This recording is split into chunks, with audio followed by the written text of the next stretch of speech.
Oh my God, I was muted. Whoops. Whoopsie. Anyway, hello everyone. Hello, everyone. It's our first Hi. live stream. Yes, We're yes. doing So great. we're doing great. We started off muted. So that is amazing. Oh, So okay. Looks like it could be worse. it could absolutely be worse, yeah. So welcome everyone. And of course you hear Amanda James. She is here too, thankfully. I'm here too. Hello. Hello. So we're here to talk about Baby Reindeer. And I had posted on the community tab a poll to see who was going to be joining us and was going to be watching it. And most of you did, but 46% said, no, they're just going to see what we have to say. Oh, So, they didn't watch the show. well, they said they weren't going to. So, Oh, everyone well, who did, spoiler. raise your hand. Yes, exactly. And you get a star for the day for actually doing your homework. hmm Yeah. So, just right off the bat, did you enjoy it?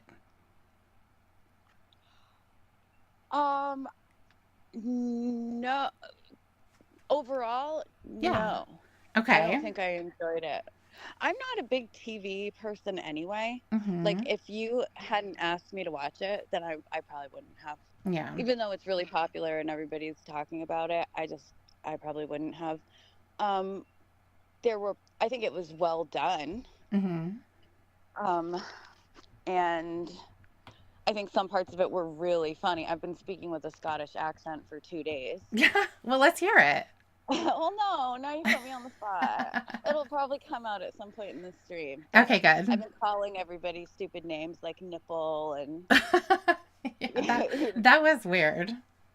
That was was, but weird. it's funny. I like it. It's a great name. I really like it. Yeah. But it you don't feel good at the end. You don't feel Mm-hmm. good about where the character ends up and the things Okay. that have happened.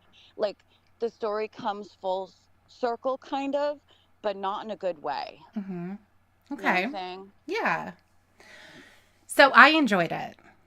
Okay. I enjoyed it. I probably wouldn't have watched it either, just because I'm usually really late to the game, and Mhm. I will take a very, very long time in order to actually watch something. But this time I did, and I'm really glad that I did. I liked, first of all, I liked that the episodes were shorter. Mhm. So it didn't feel like I had to be sitting there for an hour each time, or, something like that, because sometimes these series can be really long. Um, and I also just liked the story itself. So even if it wasn't true, and we'll talk about that as well, there's some Mhm. controversy.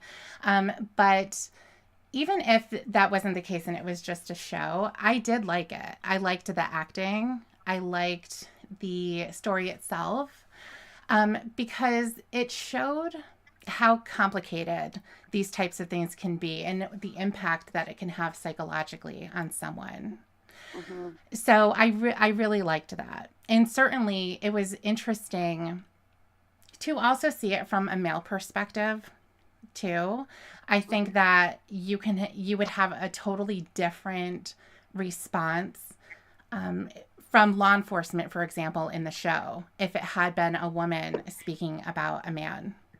Yeah, I think it would be more of a horror series, more Mm-hmm. of a horror story if the genders were reversed. Yeah, I agree. Yeah. So I did really like that. Um, so right off the bat, it talked about, first of all, it hits you with a card, right? It said this is a true story. Mhm. And I thought what was interesting too was that the person who is playing the lead role of Donnie is actually the guy that this allegedly happened to. Mhm. So he's talking about a really difficult part of his life, a really vulnerable part of his life as well, because he essentially was carrying a couple of secrets. Yeah. So it that was something that I liked as well. That it wasn't just simply this one-dimensional story of, okay, there's this person who is unhinged and following some guy around and she's creepy. But it really delved into his thoughts and what was going on with him at the time. So, Yeah, mhm, I agree. It's like you said, it shows how complicated people are, and mhm, I think that's a realistic portrayal of it, mhm, of of what it's like, of course, because people are complicated, and it's rarely, there's a good guy and a bad guy, one person who, the villain, one person who does everything wrong, and just the innocent victim who does nothing wrong. Which he admits there were times when encouraged he encouraged it, or after she would start to leave him alone, he'd go back for more because he craved the attention. So I appreciated that, but I think that's I don't want to say that's the part I didn't like. I liked that they portrayed it that way, but it's uncomfortable to watch. certainly. Yeah. Yeah. It was difficult because I would have to say it's likely that he was experiencing a lot of emotion Hmm. while he was going through all of that. So yeah, I think that definitely showed, but it was difficult from that perspective too. Yeah, it shows the effects of trauma. I think Hmm. you said that a minute ago, actually, that it shows what it can do to a person, and it's Hmm. not pretty. No, it isn't. So the other part of it too. So at the very beginning, he is walking into a police station and he's going to report that he's been stalked for the past 6 months. And the police officer was a little bit dismissive. Hmm. And I think that that is something that a lot of victims feel as well. Not to say that law enforcement doesn't care or that nobody cares, but I think one of the things that this officer said, and what I think a lot of judgment comes from, is, well, why didn't you say something before? Yeah, I was just thinking that his ex-girlfriend asked him that too Mm-hmm. when it was revealed. She said, "How long has this been going on?" And he admitted to her and her mother that it had been 6 months, and they said, "Well, why why didn't you say anything? Why haven't you done anything about it Mm-hmm. until now?" Yeah. And I think, at the same time, it is a valid question. But I think when it comes from a place of, saying, I'm sorry that it took so long, or, did you not feel like you could say anything? Why was that? You know, um, but I think that when it comes from a dismissive part, part of the conversation, like, well, I was it really that serious if you weren't saying anything, Hmm. you know? And again, like I said before, this is coming from a man speaking about a woman. And so it's kind of like, well, what is she going to do? And Right. of course, we know what someone like that can do. We watched Jodi Arias, right? Hmm. Hmm. So certainly, when we think about a topic like this, such as stalking and harassment, there's a lot of crossover into real life. He's saying it's a true story, but even just in general, it's a crossover into a lot of the things that we watch when it comes to the court cases, and also with people that we know in their experiences. Hmm. So how it started, I think was kind of predictable in the sense of, you have this woman who walks into a bar and he's working as a bartender and she's crying. And I thought that was kind of curious, because why was she crying? I don't think that they got into that. Um, but she was crying and she sits down and he's trying to obviously get her to get a drink. That's the whole reason that you would assume that somebody's there. But then she talks about how, she doesn't want anything and she can't afford it. So then he offered her a cup of tea. Hmm. And that's pretty much where everything started as far as them interacting with each other, where everything kicked off. It was just for offering a cup of tea. And he said as well that he felt sorry for her. Um, Yeah. but as soon as he offered that, everything changed. You could see it in her face. She just lit up. Yeah, that's what I watched an interview that he did, and he said the moment he did that, he could see something change. Something just happened Mm-hmm. with that small act of kindness. So then after that, she starts showing up every single day. Mm-hmm. Right. And she also changed, her demeanor changed immediately, just like you said with her. She stopped crying, but then she started talking about this amazing life that she has. Mm-hmm. She's a high powered attorney. She knows a lot of government officials. She works with them all the time. And so, then you start thinking, well, that can't be real. None of that can be real, right? Well, yeah. How is it she can't afford a Diet Coke, Mm-hmm. but she's a high-powered attorney? Yeah. Right. Right. Exactly. Um, so I thought that was pretty interesting too. Mm-hmm.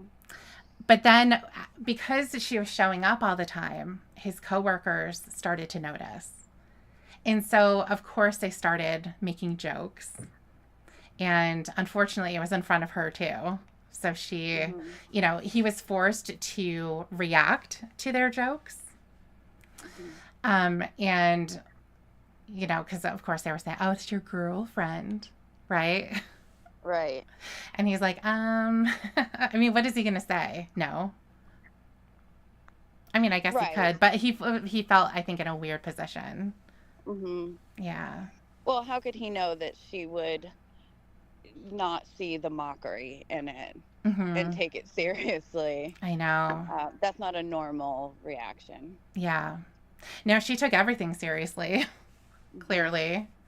And that's when all of the emails started. And they were fascinating. I love the spelling. Mm-hmm. I love her spelling. um, and he even said it was interesting. Sometimes she would spell things perfectly, and then sometimes she would spell them phonetically, like how they're said in her Scottish accent, which I really enjoyed that part. Mm-hmm. But did you notice from all these emails on the end of everyone it would say sent from my iPhone? Yes. But iPhone would often be misspelled or there'd Yes. be a typo. Mm-hmm. So she was pretending to be sending these emails from an iPhone when in fact she was using like an older device, I think, which I don't quite understand the point of that. It's interesting, but I'm not sure why she did that. Yeah, I don't know why either.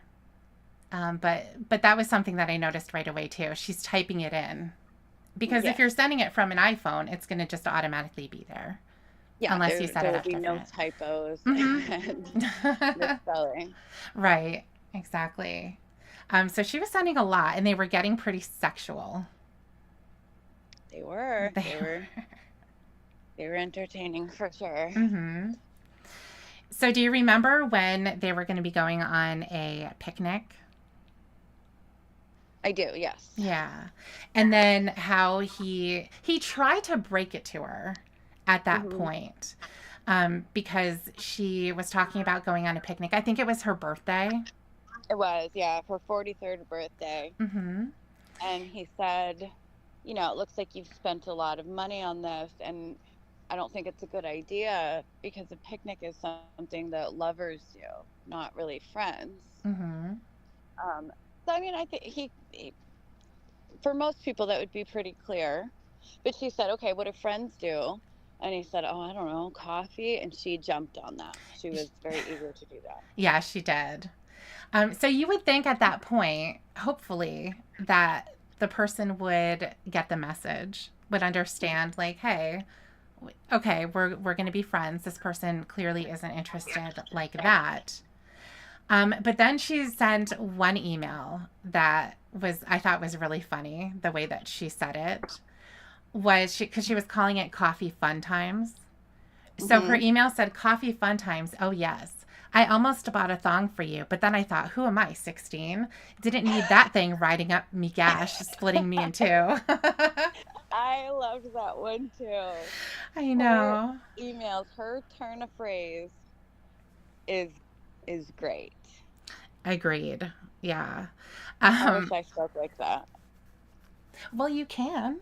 I'm trying to. I don't Nothing. have the. It doesn't just come naturally to me like it does her. I would never think to talk about a thong in my gash. I just wouldn't. Now I Well, do. now you do. Yeah, so you can be sending those messages as well. I do. I will. Yeah, you will start. Yeah. Um, but you know what's interesting is how it immediately changed back to talking sexually. Like he Hmm. just told you that this wasn't what it was going to be. And it was as if she didn't hear it.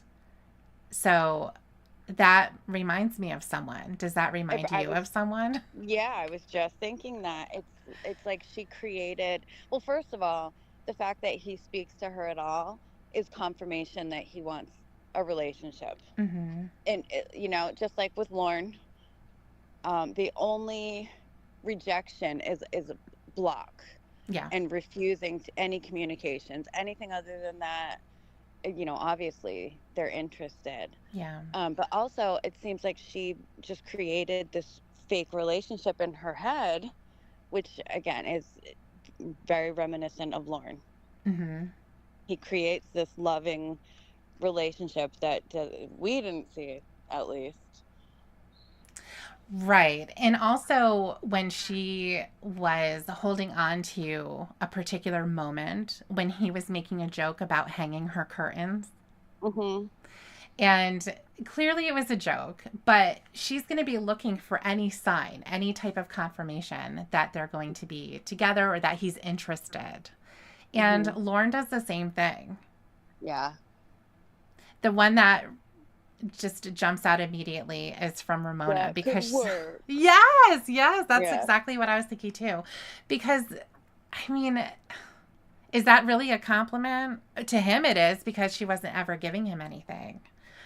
But it, Yeah. you know, And right. It's it's made out to be so much more significant than it actually is. And at least with in Baby Reindeer, Martha, Donnie spoke those words like she had his tone to go by, at least, which mm-hmm. is clearly a joking tone. But Lauren, I think that was a text message that Ramona sent, You're and it right. said that could work. So he didn't even have the tone to judge the context of that. He just decided that she meant like that could work. You Mm-hmm. know what I mean? Like an enthusiastic, like, give me some of that. Right. When it's very hard to decipher tone from text, of course, as we Yep. all know. Exactly. I know. And he said that so, like, so much after, so much time had passed. Yeah, he'd been holding on to it. Absolutely. I remember what you said too. She's like, Yeah, and what? she's like, what? She had no idea. Yeah. Yeah, that's really Yeah, it's funny. very reminiscent. Lauren holds on to things and creates this big significance to them, things that are really just throwaway lines that the catfish, doesn't even remember. Mm-hmm. And Martha is much the same. Maybe Lauren should watch Baby Reindeer. I I doubt he could wonder. afford Netflix. Well, that is true. Okay. So there's that aspect of it. But I wonder what he would think about that. Well, I think he would think about episode 4. That would take over the entire show, and all Hmm. he would talk about how it's gross. That's true. Fucking gross. And it would probably reinforce his homophobia, because That is true. that's what he's afraid of, is a gay man forcing him to do something, Mm-hmm. or hitting on him. Mm-hmm. And that would sort of reinforce the idea that all gay men are predatory and just want to assault straight men. Right. Yeah. So then when they actually went to this coffee date, she had a little bit of an outburst because once again, he was trying to tell her like this isn't gonna happen. I thought her outburst was um over. She said she could tell somebody hurt him, and Yes. what is that the same time we're talking about? I can't remember Yeah, the it's episode. the same Mixing up. time. Okay. But because she grabbed onto his hand Mhm. and she was kind of trying to get closer. I see. Yeah. Yeah, and so he was trying to kind of let her down a little bit easy. Mhm. And then when he pulled his hand away, she just started yelling, and everybody, of course. Don't you dare! There you And go. that's her. See? Yeah. You can do it. Now I'm into it. You're not going to be able to stop me. Perfect. We look forward to that. I bet. Yeah. I bet. So then he did something kind of strange where he followed her home. Mhm. I think he was really curious to see what was going on there. But I think he already knew.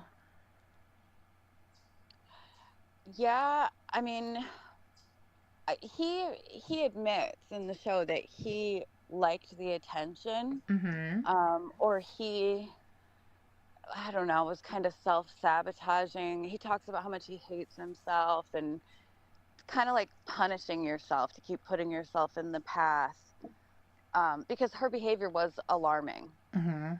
and I think you would expect someone to stay far away. Don't go near her house.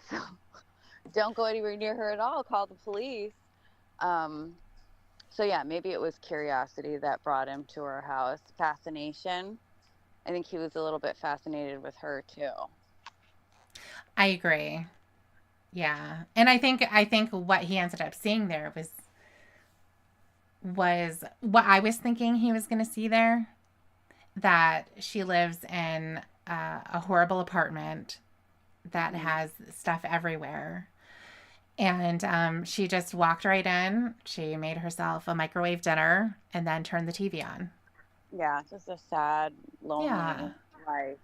A place Yeah. that it looks like someone would want to escape from there. So maybe it's not so Hmm. surprising that she would sit at the bar every day. Yeah. Yeah, exactly. So then her contact with him started to escalate. She sent him a Facebook request, and so he thought about it for a little bit, but then he accepted. I think, Hmm. just like you were saying, I think he's curious about her, Hmm. and so he started scrolling through her stuff, and clearly everything was photoshopped, like really Yeah, in a funny way. I forgot about that until you just mentioned it. Yeah, Yeah. they were. And then of course there was a photo of him. So that Hmm. was very strange. Hmm. Um, but that led him to actually Google her. And when he did, that's when I think he got pretty worried. Yeah, there were multiple articles of her stalking. I think there was her mugshot, Hmm. from being arrested for harassment. So she wasn't new to the Baby Reindeer wasn't the first object of infatuation for her. Right. Yeah. And it was actually, I believe, the husband of someone that she worked for. Hmm. And then somehow the story involved her harassing their child. Right, the deaf child. Yeah, that was the headline anyway.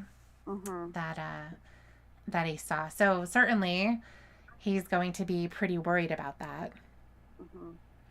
Um, but she also did the Facebook stalking thing where she started commenting on all of his video or all of his photos, even if they were from 10 years ago, Hmm. Oh God, yeah.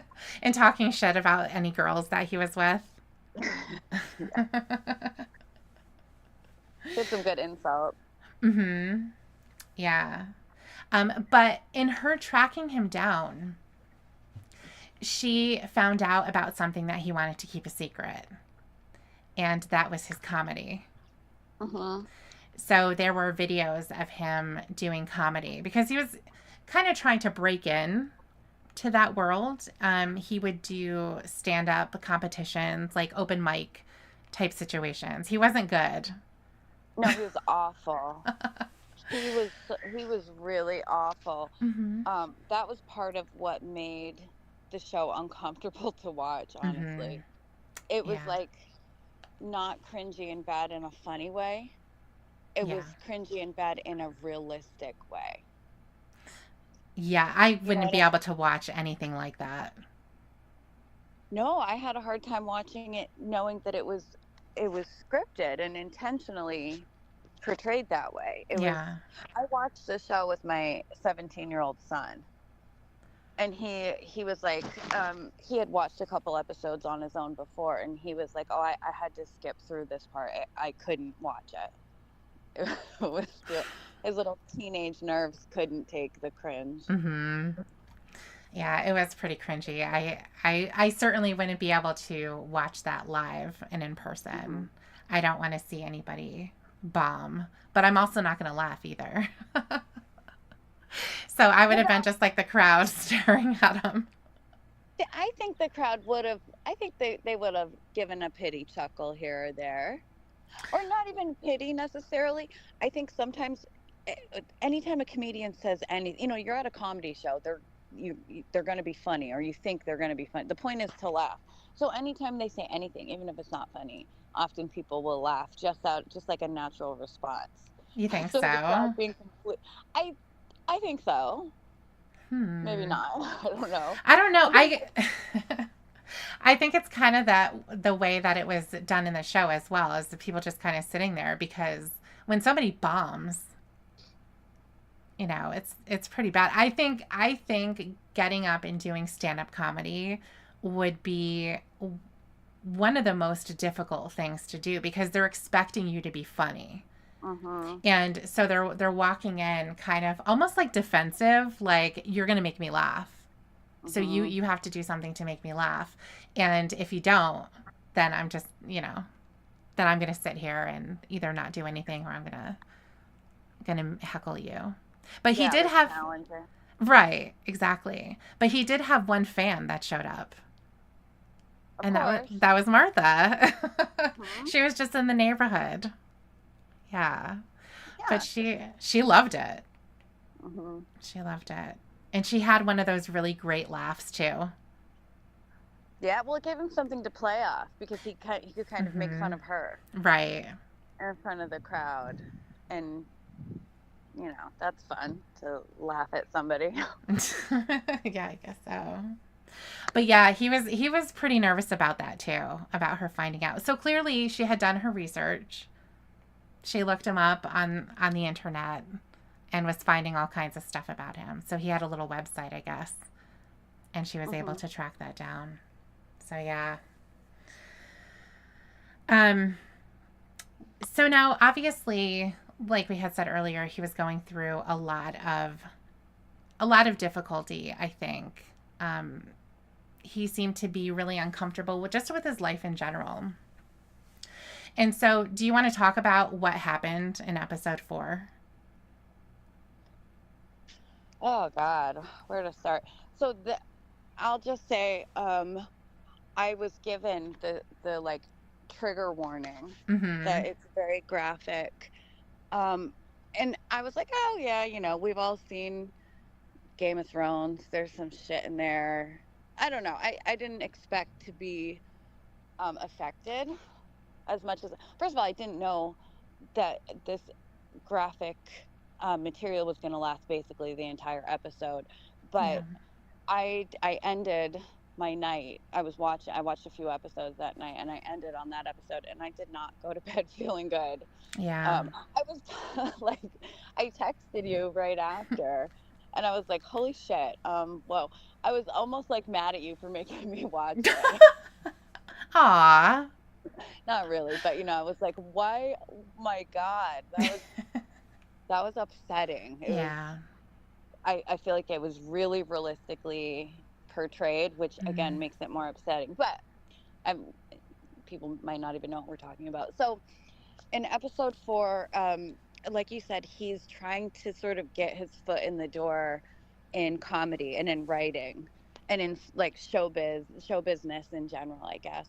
So he meets, well, he bombs a comedy show at his bar. He's doing, I think that's what happened, right? He's doing Yes. shows at his bar. They're very bad, Well, like he very bad. actually he was at it was almost like a festival. It Oh, apparently is some type of a big festival that they have in Edinburgh. I'm probably not uh-huh. saying that right, but Edinburgh. Um, so it wasn't at his bar. Nobody around him knew that he was doing Oh, comedy. oh, okay. Well, he got, maybe I'm remembering it wrong, but something happened and he got a VIP card for some um, lounge, like Hmm. fell out of somebody's pocket, and somebody gave it to him as like a consolation, like, oh, you know, you're feeling real shitty. Here's a VIP card. You can get into this like exclusive place. Yep. So he goes to this place and he meets a writer for a popular TV show, and they sort of strike up a conversation and a friendship, and they're talking, um, and this he's like a you know, not Hollywood obviously because it's in the UK, but you know, he's a television writer, producer, and he sort of brings the promise of fame with him, like, I can get you in, I can get you into this world. So they start hanging out. He writes him a, I don't know, a screenplay or something, and this guy's name is Darian. Hmm. And you know, he's encouraging him like, oh, keep writing, keep working on it. But Darian just wants to get fucked up all the time. So he encourages our baby reindeer to do lots of drugs. And slowly but surely, as they're getting incredibly fucked up together, he starts taking advantage of him Hmm. when he's under the influence. And like I said, it's portrayed really graphically, I think. I mean, you don't see anything, but you still see too much. If you know what I mean. Like, it's Yeah. not, the way it's done was difficult to watch. And the main character, he you can see that he feels violated. Yes. He feel you know he This is not something he wants. He feels very violated and ashamed and disgusted, but he keeps going back Hmm. over and over again and keeps taking drugs with this guy, and assault assault or the abuse keep getting progressively worse and worse. um, and it's sort of just unspoken between them. In fact, at one point, the first time, he's getting sick. I think they did acid, or they did some like hallucinogenic drug, and he's vomiting all over the floor. And that's when this writer first assaults him, Hmm. and he cries out for him to stop. And then he apologizes immediately after for Yeah. telling this man to stop assaulting him. And he's crying, and you can tell he's having a real like crisis, you know, internally. But like I said, he keeps going back again and again.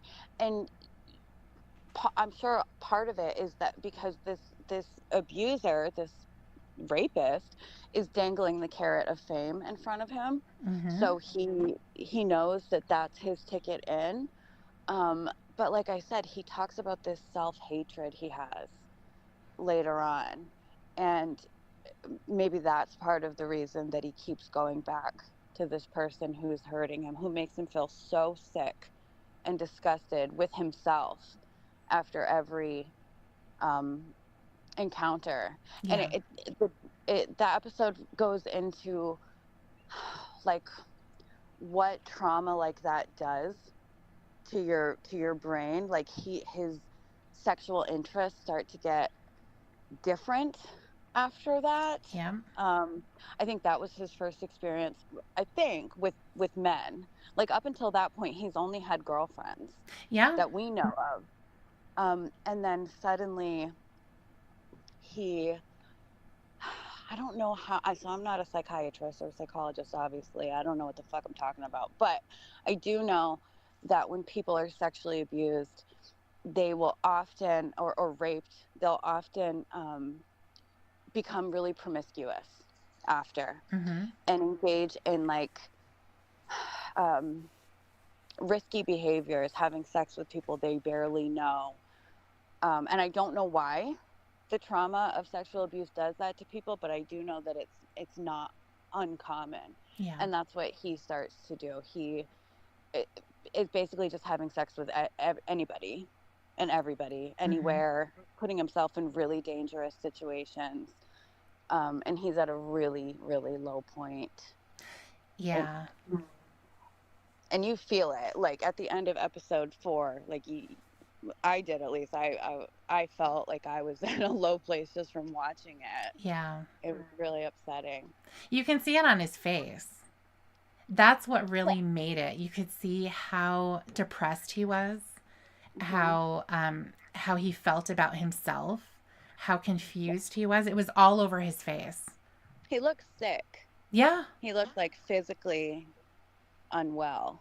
Yeah. The way he carried himself, Hmm. his shoulders were kind of slumped down and he looked down a lot. Hmm. But he did look sick too. Like he was thin anyway, but he looked like he lost weight. You know how Gaunt. people look gaunt? Yes. Exactly. Yeah. And I think that, for him to have been in this position to be abused by someone that he was hoping was going to crack open, fame for him.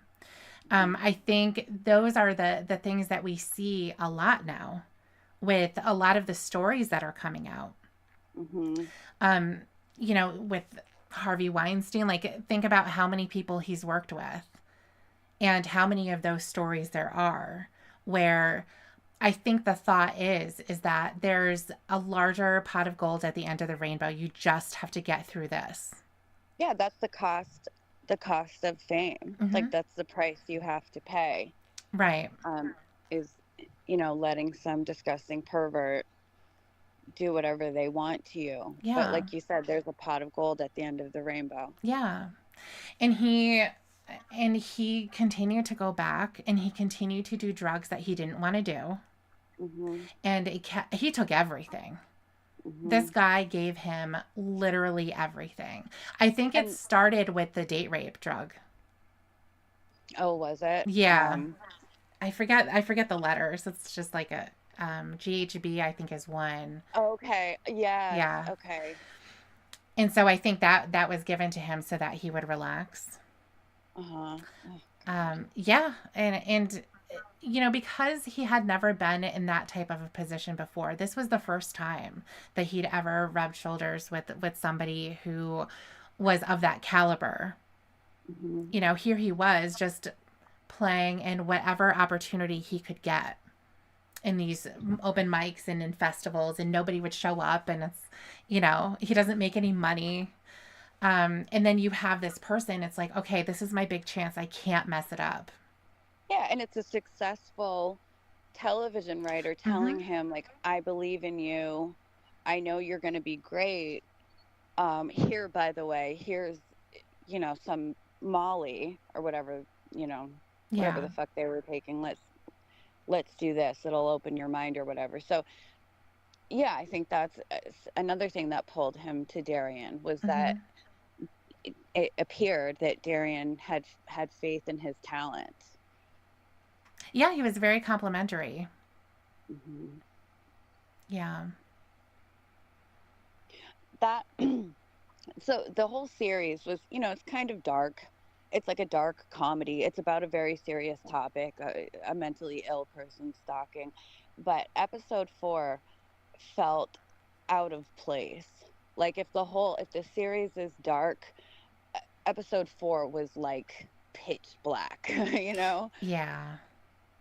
Yeah. You It was see someone being tortured.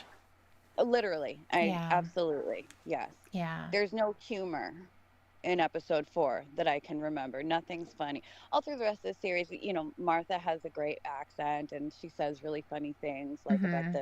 the thong up her gash and Right. there's lots of parts you can laugh at. At the at the end of episode 4, my son and I were like, we miss Martha. Yeah, you Let's said that to me. yeah, We miss Martha. let's get our villain back. Hmm. We want Martha back as the villain. Darian is too fucking real. And like you said, he tortured him. Yeah. And it really tore apart his personal life. He had a Mhm. girlfriend at that time.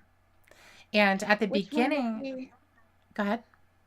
I'm sorry. Which girlfriend? It wasn't Terry yet, was it? No, it No, was Terry came Keeley. later. It was Keeley. Yes. Okay. Yeah. Yeah. And they had met in school. Mhm. And they seemed really happy, Mhm. before all of this started happening. But then he pulled away from her and she just had to leave. And at Mhm. first, because where he's living is with actually Keeley's mother, which is an interesting position to be It in. is. That is true. Yeah. And at first you're like, well, why did she leave him? What happened? And then you get more of the backstory when this is Mhm. going on. And he ended up leaving because he was spending all of his time over at that apartment. Yeah. And so not only was Darren being complimentary of his work and saying that he's going to be famous, but he also was saying and this was at the very beginning of them communicating, I think the very first time that he went over there, was that I don't let anybody in here. Like you're special if you come here, Yeah. essentially. Exactly. Mhm. Like it's going to be a really big deal. Um, so yeah, so everything kind of fell apart after that. And then, like you said, he did become promiscuous. He was going on dating apps, for really anybody. So he started experimenting, with other guys. He was going out with women. He was on a trans site as well.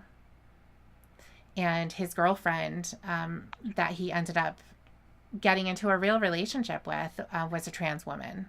Mhm. I'm really falling in love with her. Yeah. Hmm. Yeah. And I think he also struggled with that too, because just internally, imagine, just thinking about all of the things that he was doing. Everything in his life was a secret. Mhm. And he wouldn't take her anywhere. First of all, he gave a fake name. Oh, that's right. A fake name, a fake occupation. Mm-hmm. Mhm. Yeah. And he would only go to one bar that was dark. And it wasn't his Yeah. bar. It wasn't, anything, but he wasn't sharing anything about himself at all. It's interesting because when you look at the girlfriend, her name was Terry. Mm-hmm. And when you look at most of the characters, um, like Baby Reindeer, Donnie, he kept putting himself in he kept ignoring huge red flags. I mean, not ignoring them, but he keep putting himself back there. Like he would kind of encourage Martha at times. There was a point where she left him alone and Yes. he became obsessed with her Mm-hmm. and went to her and started it all up again. He kept going back to Darian's house, even though he was being tortured, as you said. Um, he put himself in really dangerous situations with the promiscuity after. Terry is another example of somebody who kept putting herself in bad situations. She ignored tons or dismissed, overlooked, um, many huge glaring red flags from Donnie. First of all, she did finally find out that he had been lying to her. He said his name was Tony. Tony, yeah. Yeah. Construction And worker. yes. And she found out that he was lying and I'm like, "Terry, go. Go. Run. Why would you talk to this guy again?" She found out that he was being stalked by Martha. Oh, and it should be mentioned that Terry was a therapist. Yes. So Yeah, you're she right. had a I good, forgot. yeah, she had, I think, a good understanding of him. And she told him, you egg Martha on because you love it. She makes you feel good about yourself. It Hmm. flatters you. So yeah, Terry, get the fuck out of there. Many things happened, and she just kept going back. She just stayed put when when most people would run. And it begs the question, I'm sure, like what trauma has Terry experienced that is going to make her do that to herself? And I think we can piece it together. You growing up with gender dysphoria. I can never remember if it's dysphoria or dysmorphia. It's dis something. What's the Hmm. word? It's Do you either one know? of those. I'm not completely familiar with it either. I've heard both, but I'm not sure Okay. which one relates I to. think Yeah. I think it's dysphoria. But yeah, growing up, looking in the mirror and seeing the wrong sex it sounds pretty fucking traumatic Sure. to me. And never being accepted by people. She talks about that at some point in the show. I think there's like a self-hatred to each of these characters that they're going to be willing to um, be with people who lie to them, surround themselves with people who lie to them or who are dangerous, who put them in danger. Because Terry being with Donnie slash Tony did put her in physical danger. It did. Yeah.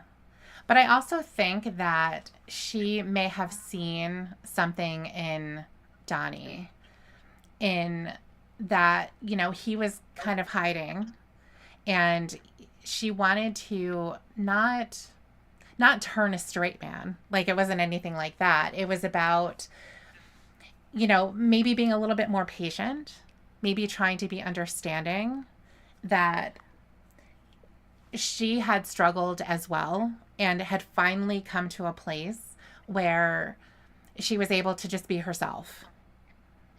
Well, she said at one point that her habit is to be with toxic men, even Mm. after they show their toxicity. Because remember, she went to his show after she found out that he had been Yes. lying to her. She, because he like ditched her on a train at one point, and then she found out that I he had know. been lying, and then she went to his show, and she had two friends with her. And she said, I'm just here to watch you bomb. I think that's what she said. Like, She did. She brought her sassy friends with her. yeah, well, she said she brought her friends to keep her from repeating the mistake that she's made before, which is, forgiving toxic men and going Yeah. back to them. Yeah. And it did not work. Where did those friends go? At She the end of ignored that them. show, she did. I was so mad at her. I'm Hmm. like, Terry, you knew yourself well enough to bring your friends to stop you, and you Yeah. still did. She's still running hand in hand out of the building with Tony slash Donnie slash Reindeer Yeah. by the end of the show, and it made me really mad. No, you're right. You're right. I guess I was looking at it from a different angle. In that, she really liked him, and she was also curious about him too, because Hmm. remember when they were on one of their dates, I think she said maybe it was like their fourth one, and she's kind of like, why are we coming to the same place all the time? Hmm. And she's basically saying like there's something about you that you're very mysterious. Yeah, it could be. I just feel like the self hatred is kind of a theme in the show Yeah. with the characters.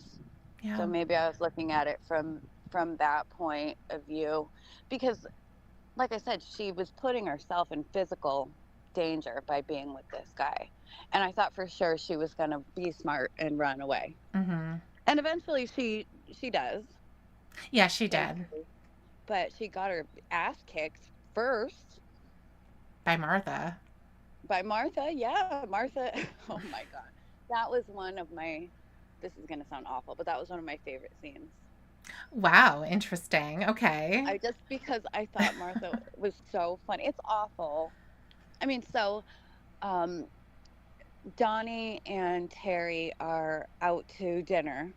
And of course, Martha is stalking them. She's a stalker. And Yeah. did this happen in the bar? No, it didn't happen in his bar. It was in a restaurant, right? Yeah, they were somewhere different. Okay. So Martha shows up and she starts screaming about, how he's cheating with this skank whore. And she like bellows whore at her with the rolling R, which I really Mm-hmm. liked. Um, but there was a really horrible part. So she beats the shit out of Terry, rips a Yeah. big chunk of her hair out of her head. Mm-hmm. Like she's got a big bald spot on her scalp from it. And all the other insults like, oh, you look like a trashy bitch, whatever. Terry said, Donnie, tell her that we're on a date and put this bitch in her place. And Martha attacks her and screams that she looks like a man, which Yes. obviously really got to Terry Yes. because she's a trans woman and that's like the worst thing she could possibly hear. Mm-hmm. Um, so, I mean, I didn't like the scene for that reason. Obviously, that was very mean. That was Yeah. awful. No, for sure. Um,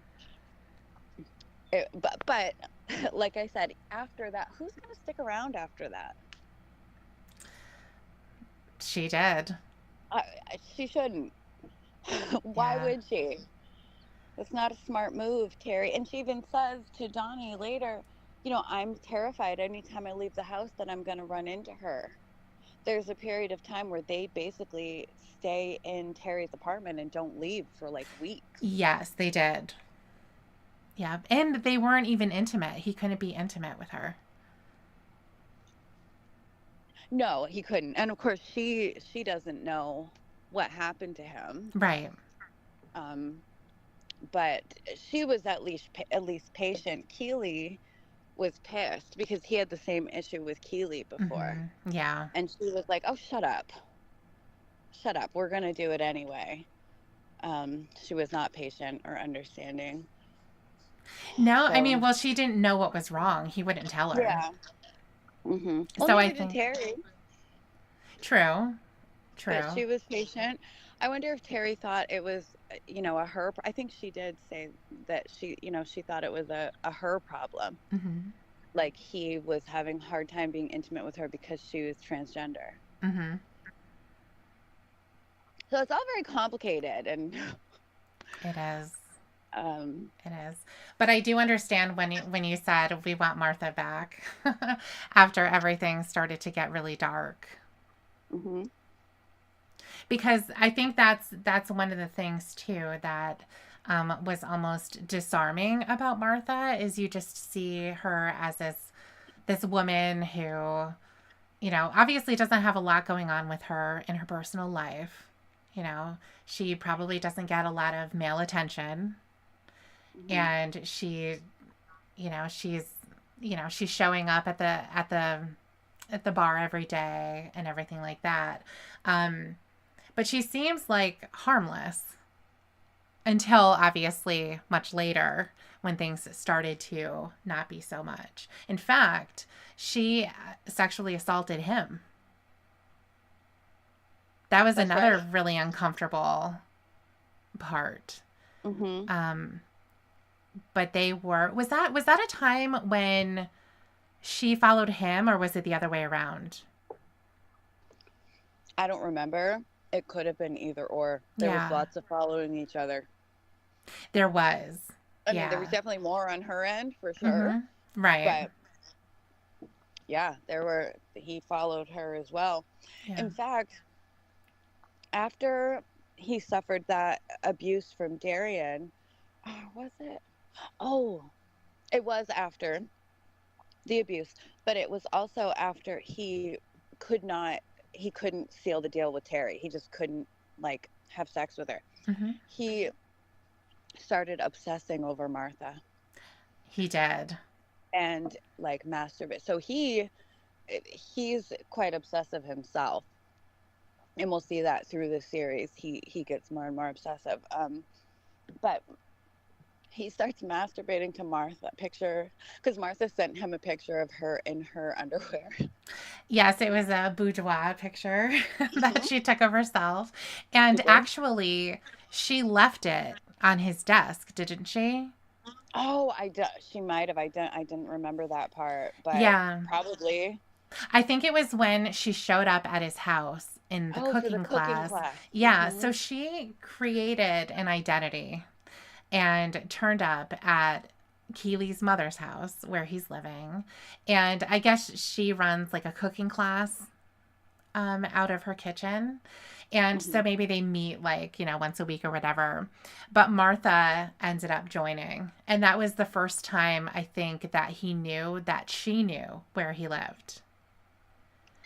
And because Keely's mother was like, "Oh, let me introduce you," and she walked out, and he's Well, she was going to obviously not spend the happy. night. She was going to spend the night, yes. Kaylee's mother invited her to spend the night, which got like, what are you doing? I know, I Why know. would you? This is a stranger. Yeah, Even if she's not a stalking weirdo, you don't just invite random strangers to stay at your house. But that is true. um, yeah, he insisted that she not stay, so she did leave. Yeah. Um, but yeah, he started, fantasizing about her, and then he actually went to her house. So at this point, he threatened the police, or he had gone to the police. I can't remember, but she wasn't talking to him anymore, right? Like, Yeah. I feel like she stopped with all the emails and showing up at his bar and everything. She was leaving him alone, and that's when he started obsessing over her, and he went to her house and had sex with her. No, that wasn't true. Oh, was it just a dream or was it Yeah. fantasy? Yeah. Oh, I thought it was. Well, I wondered that because I remember I must have been distracted for a moment or something because I was watching it with my son. Um, and I was like, wait, did that really happen? And he said, yeah. So I just took his word for it. Okay, so never mind. They No, didn't I have sex. mean, it would be kind of funny if I was the only one who saw it that way. It really did happen. But no, No, it didn't. I did wonder that too. That's what I mean. I thought, oh, that must be like a fantasy or a dream or something. It was a fantasy because then he snapped out of it.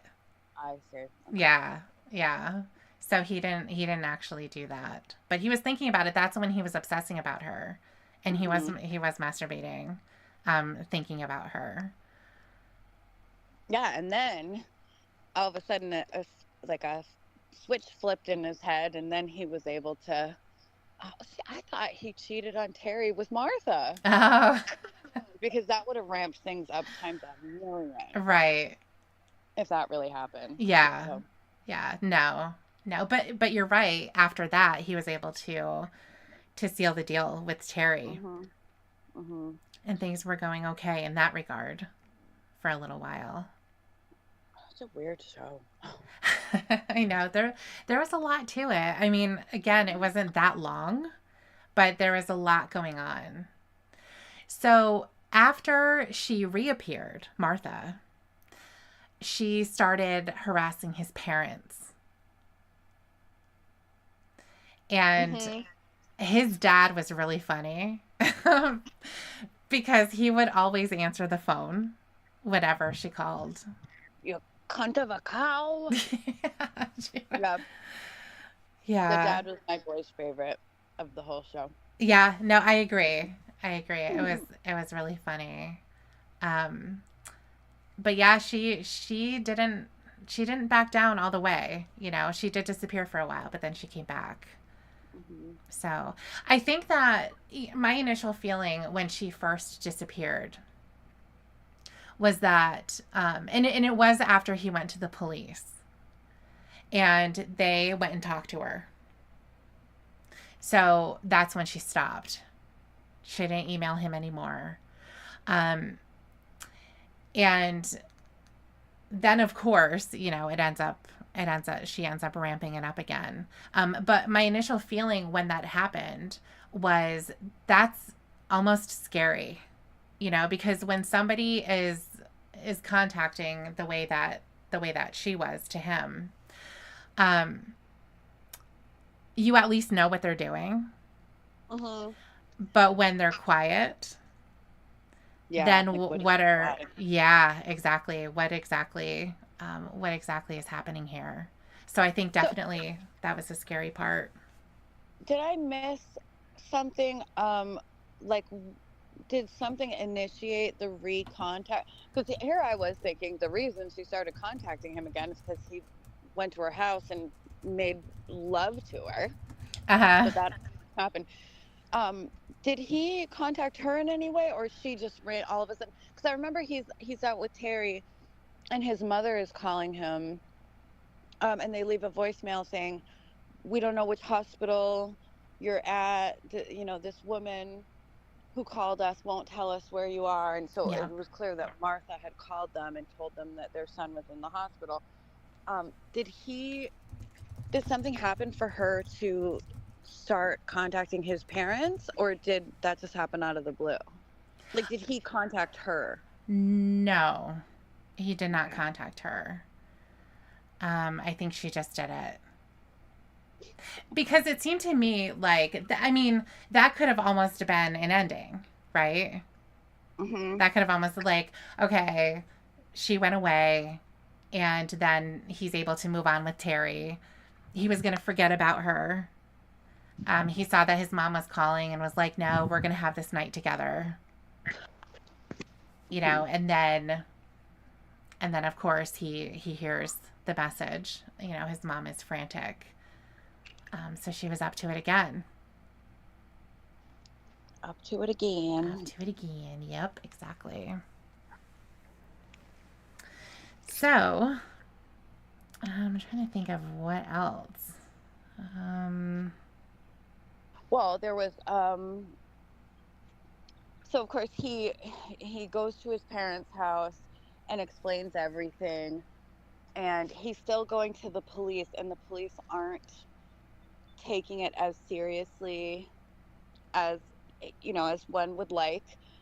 So his parents have to make a report, like a harassment report on her themselves, mm-hmm. to sort of get things going. Yeah. Um, because I think she did.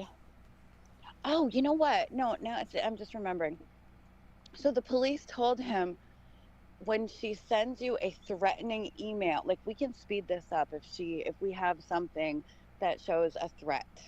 So dig through all your emails and find one where she's threatening you, and we can go from there.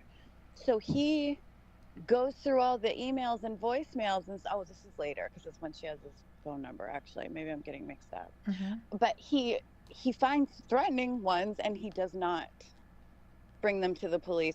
I think he finally brings them to the police when she threatens to hurt his parents. Mm-hmm.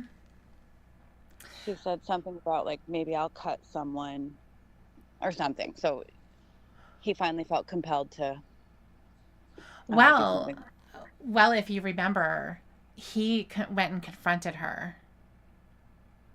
Oh, he did, and he tried to set her up. He Yes. said, "Listen, if you don't leave my parents alone, we'll never be together." And she's like, "What? There's a chance of that?" And he said, "Yeah, if you leave my parents alone, I'll hang your curtains tonight," Yes. which was their little code for having sex. So he said, "Yeah, if you leave them alone, then we can do that tonight. But I want you to send me an email telling me everything you want to do to me, and I like it rough." He Yes. could not have made it more obvious, I think, that he was setting her up. He was really bad at it. So, of course, she did what he asked, and she sent him an email about how she's going to punish naughty boys and all this stuff. So he sends that to the detective he's been talking to. And then this was a really interesting part. Like I said, easy to easy to predict, I think. Um, he goes to talk to the detective, and her attitude towards him, you can tell, has changed. Mm-hmm. And she said, "Did you meet Martha in the street the other night?" And he said, "No." And she's like, okay. So she plays back the recording of him saying that to Martha. Martha taped everything, Yeah. like everything.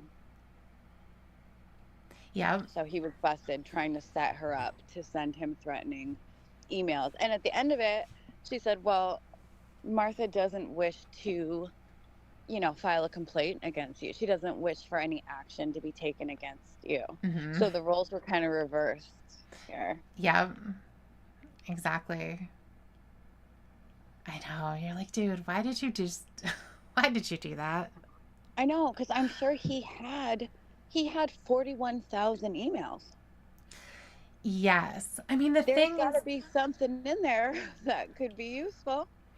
I don't know. I mean, I think that based on the messages that she was sending, they were all very sexual, and I don't recall if there were any that were violent, though.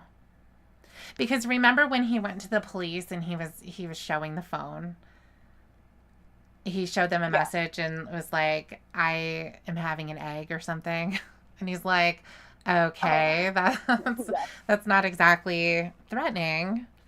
Mhm. But I think clearly the volume of it is what the problem was.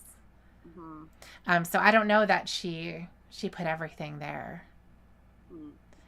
And it kind of makes sense to me. Like after we watch this and we talk about the interview that she gave. I think that she was maybe a little bit smart about it. Yeah, I agree. But once he told the police her name and said Google her, and they saw all the other um, occasions of her stalking and harassing people, Mm-hmm. I don't know. I feel like that would kind of kickstart things, and they would say, "Oh, okay, maybe there is something here. Maybe we do need to do something about it." Yeah, I don't know. I don't know. I think that things are funny like that sometimes. Where it's like, okay, yes, they did that, but do you have anything? We can't start having a problem with her about you if you can't provide any direct evidence that something is happening, even though something clearly was. But at the same time, it's like, well, did she threaten you? Right. Has there been anything threatening? And if he can't answer that question, then, or he can't show it. Also, they had asked him to write a statement and to write a Hmm. timeline, and he did not do that. Right. I don't think he He ever didn't do. did. No, he didn't do a lot. Towards the end, he had all the pages like pinned up all over the walls. Yes. Um, I feel like he didn't do a lot of stuff that the police asked him to do Yeah. to go after her. So, No, you he know. didn't. Mhm. No, he didn't. Um, so at the very end, she ends up being sentenced to prison. And he went to her court date. He did. Yep. He went to her court date, and she was sentenced to 9 months for harassing him and then also his parents as well. Hmm. Which was interesting. I mean, because it almost seemed like she had maybe some self realization because she pled guilty Yes. when they asked her if she was guilty, and she said yes. Hmm. But then, after the fact, so after the show's over and it's out, the internet did its thing, Hmm. Well, and I just didn't mention before we get to that part. uh huh, When she went to prison, he became completely obsessed with her yes, and listened good to her point. voicemails all day and all night. He wasn't doing his comedy, his acting, Mm-hmm. nothing. Um, he would just have his headphones on all day and listen because she left him like 100,000 voicemails or something crazy. Mm-hmm. and he would just listen to them over, all day and all night. And he even, Keely came to see him because she was worried about him because he was fucking crazy. Yeah. And he said, "Oh, look, I'm listening to all these voicemails, and I put together all these different folders for each emotion." Like he was categorizing her voicemails based on her mood, and he had Mm-hmm. all this stuff about her pinned all over his walls, totally obsessed with her. Yeah. Um, and at this point, he had a restraining order, and she was in jail, Yeah, so you there was no contact. yeah, he did become obsessed, and you almost expected him to like have all of the things that were all over the wall and have like red string, right? Yeah. Hmm. All over the place, and he opens this door and he's got this, crazed look on his face like he I doesn't mean, sleep. pretty much. Yeah. Like that's pretty much how it happened. Yeah. So Keely came to get him and said, "Go, you need to go live back at my mother's house. Hmm. You can't live like this. I'm very worried about you." Oh, we forgot to mention his whole confession. Oh yeah, we did. Yeah, so he had this competition, a comedy competition that he had really been looking forward to, um, and it meant a ton to him. So he goes there and he bombs. It's awful. He does a terrible job, of course. So instead, he sits down and confesses everything, tells about Martha, tells all about the sexual assaults that he suffered, talks about how much he hates himself, talks about how he, ruined his relationship with Terry because of how much he hates himself. It was very emotional. Yeah.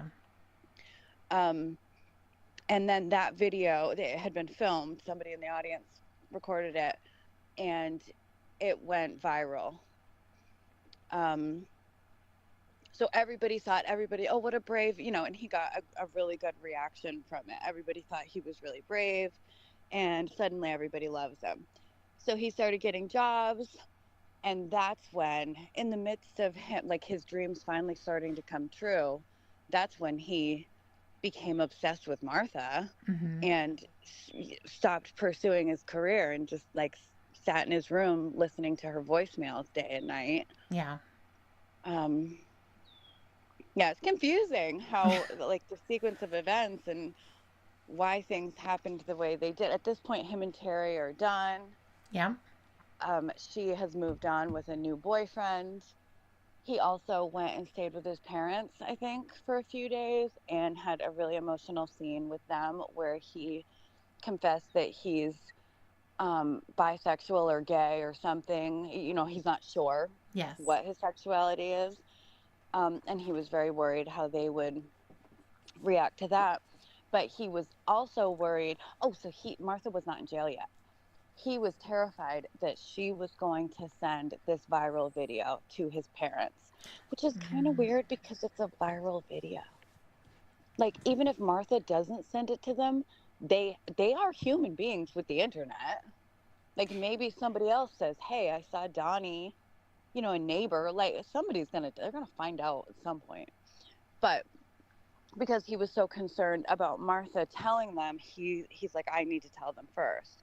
So that's when he went and had this conversation with them about his sexuality, but also with the sexual assault that he suffered. Hmm. And there was a really good part, I think, because you can see he's very ashamed and terrified that his parents aren't going to accept him or they're going to think less of him. Yes. And that's even what he said. His mother said, "Why didn't you tell us?" And he said, "I was afraid you would think that I'm less of a man. You would see me as less of a man." And his dad, who's like this very gruff, Scottish guy, very like manly, yeah, Like rough around the edges. stoic. Yeah, he's stoic. He's not like a um affectionate. It seems like his favorite word is fuck or cunt. Yeah, he's like a gruff guy. He said, "Well, would you think less of me if I were Hmm. raped?" And Donnie said no. And his dad said, "Well, I grew up in the Catholic Church." Mm-hmm. So basically, like, you're preaching to the choir here. Like, Like it I happened to him as understand well. it And happened to him. do you think I'm less of a man because it Yeah. happened to me? Yeah. Yeah, Hmm. definitely. So after that confession to his parents, I think is when his life starts to look up a little bit. Mm-hmm. He seems really happy with his parents. Um, but then I think so. Yes, he's there with his parents, and I think Martha keeps calling at that point, and she threatens his parents. That's when he finally goes to the police, and that's when she's sentenced to 9 months, if I remember correctly. I believe so. Yeah, because that was Mhm. toward the end. Right. Yeah. Then he becomes obsessed with her. Keeley comes and intervenes and says, "You can't live like this. You're coming back to my mother's house." Um, and see, this is the part, this is what I mean when I say it all came full circle, but not in a good way. It made Uh-huh. me really unhappy. Keely's mother had a box of his things in it, and he's looking through them, and he finds the screenplay that he wrote for Darian. Mm-hmm. And he opens it up, and you can see him like recoil when he sees this thing. It brings back all the memories of what happened with Darian. And he opens it up and he sees Darian's notes in there. And the next thing we know, he's at Darian's door Yeah. asking to come in. So my son and I were like, "What the fuck are you doing?" Like, we're like, "He's gonna kill him. He's gonna spit. He's gonna punch him in the face. He's gonna confront him. Like, he's gonna do something to get some kind of closure, or say you did these horrible things to me.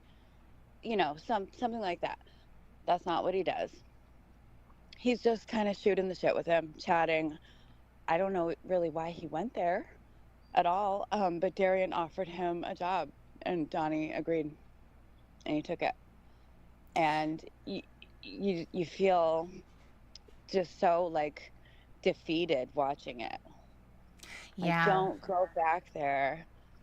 And then Donnie leaves, goes to a bar, orders a drink, and then finds that he forgot his wallet. And the bartender clearly feels bad for him and said, "Well, don't worry, this one's on me." So it's like a perfect, Donnie. It's reversed here. You know what I'm saying? Like, Yes. um, but yeah, in a very unsatisfying way. Yeah. It's a sad story, Hmm. all around, but I did think that it was very well done. The other thing too, if you remember, when he left Darian's apartment, he listened to the Martha voicemails where they were complimentary to him. Yes. So it was kind of like a soothing thing for him to do. Hmm. Clearly that he wanted to, he was uncomfortable going there. And it's weird too. Did you feel like Darian got the sense that of maybe relief because he knew that he wasn't going to get in trouble for what he did? Um, yeah, I feel like there was kind of sort of like at first waiting for the other shoe to drop. Like, what are you doing here? What is this going to be? Mm-hmm. Is this going to be a confrontation? Are what's going to happen here? And then you see him sort of dangle that carrot again, and Donnie grabs it, and you can just tell this cycle is starting all over again. Like, Yeah. that's what he's doing. He's grooming him. Darian doesn't want Donnie to work for him because he thinks he's a talent, or, like, I don't know. That's not what he wants. He wants to abuse him. Yeah. And I think it could be as well to dangle that carrot in front of him because he said that he saw that viral video Hmm. and he knew what he obviously had said about him, about his experience with him, but he didn't Right. name him. Hmm. So I think that was something that Darian for himself was going to be maybe a little bit relieved, maybe also keep him happy by giving him a Yeah. job. Exactly. You Yeah. don't tell on me, and I'll keep you in. I'll give you this great job. Mm-hmm. And he Yeah. also said it's not going to be like last time. Mhm. Yeah. Yeah. He said he thought he was really brave for that video. Yeah. And brave for what? Like, you're the one who did it. Mhm. I know it was unsatisfying. Like I said, we wanted a confrontation. We wanted some big, angry, emotional monologue from Donnie, like he gave um, during the competition. Mm-hmm. You did this to me. You made me feel this way. You won't get away with it. Something, but that's not what we got. And it's uncomfortable to watch because I think that is realistic. That Exactly. Yeah. co- abusive relationships like that are very complicated. You can ask yourself, like, why would you ever talk to that person again? Why would you ever go there? And that's a good question, of course, but people do it all the time. Yeah. That's how it works. I think probably more often than not. And I mean, I hate to bring up Lauren, but that's one of the arguments that I hear when Lauren talks about his brothers. Mm-hmm. People say, well, why would he ever talk to that brother again? Wasn't it, doesn't he still talk to that brother? I think Paul was one of them. Mm-hmm. It's complicated. Yeah, I mean, who knows if you want to call it abuse. Let's call it abuse. Let's just say it was, okay? Mm-hmm. The older brother was abusing Lauren as a younger brother. Yeah, this is his abuser, but it's also his brother. You know what I mean? Like it Yeah. doesn't just it's so complicated and messy, and your feelings are all over the place. Like it happens. It happens a lot, Yeah. especially in familial relationships like that. Like you see children who are abused by their father or their step parent or anybody, and they love that person. The person Yeah. who is doing horrible things to them every night, they still love. They know that they're doing something bad to them, but it's still their family. Yeah. They And and it also, it's makes a secret, too. yeah, absolutely. Yeah. Now, I do hear that argument a lot, too, about, well, what it never happened because he's still in touch with that brother. Or it never happened because he didn't use that as an excuse sitting in front of Chris Hansen. I I don't think mean, he would ever tell Chris Hansen that his brother molested him. I don't think he would say that too. I mean, Lauren wants to. Well, first of all, I don't think Lauren realized he could use it as an excuse until years later, when true. his class started talking about how a lot of people who offend were offended against when they were young. I don't think it ever dawned on him. But Right. also, you're gonna spill that deep dark secret to fucking Chris Hansen in Well, a I recliner. think, right. Well, that's exactly it. You're sitting in recliner with your feet up. Hmm. Your ass was just burning because the heat was on. Yes, they're all sweaty. Yeah, I mean, he's in a chaotic situation, and I've said it He before didn't just in know who he general. was. No, he didn't. Exactly. Um and it's a chaotic situation.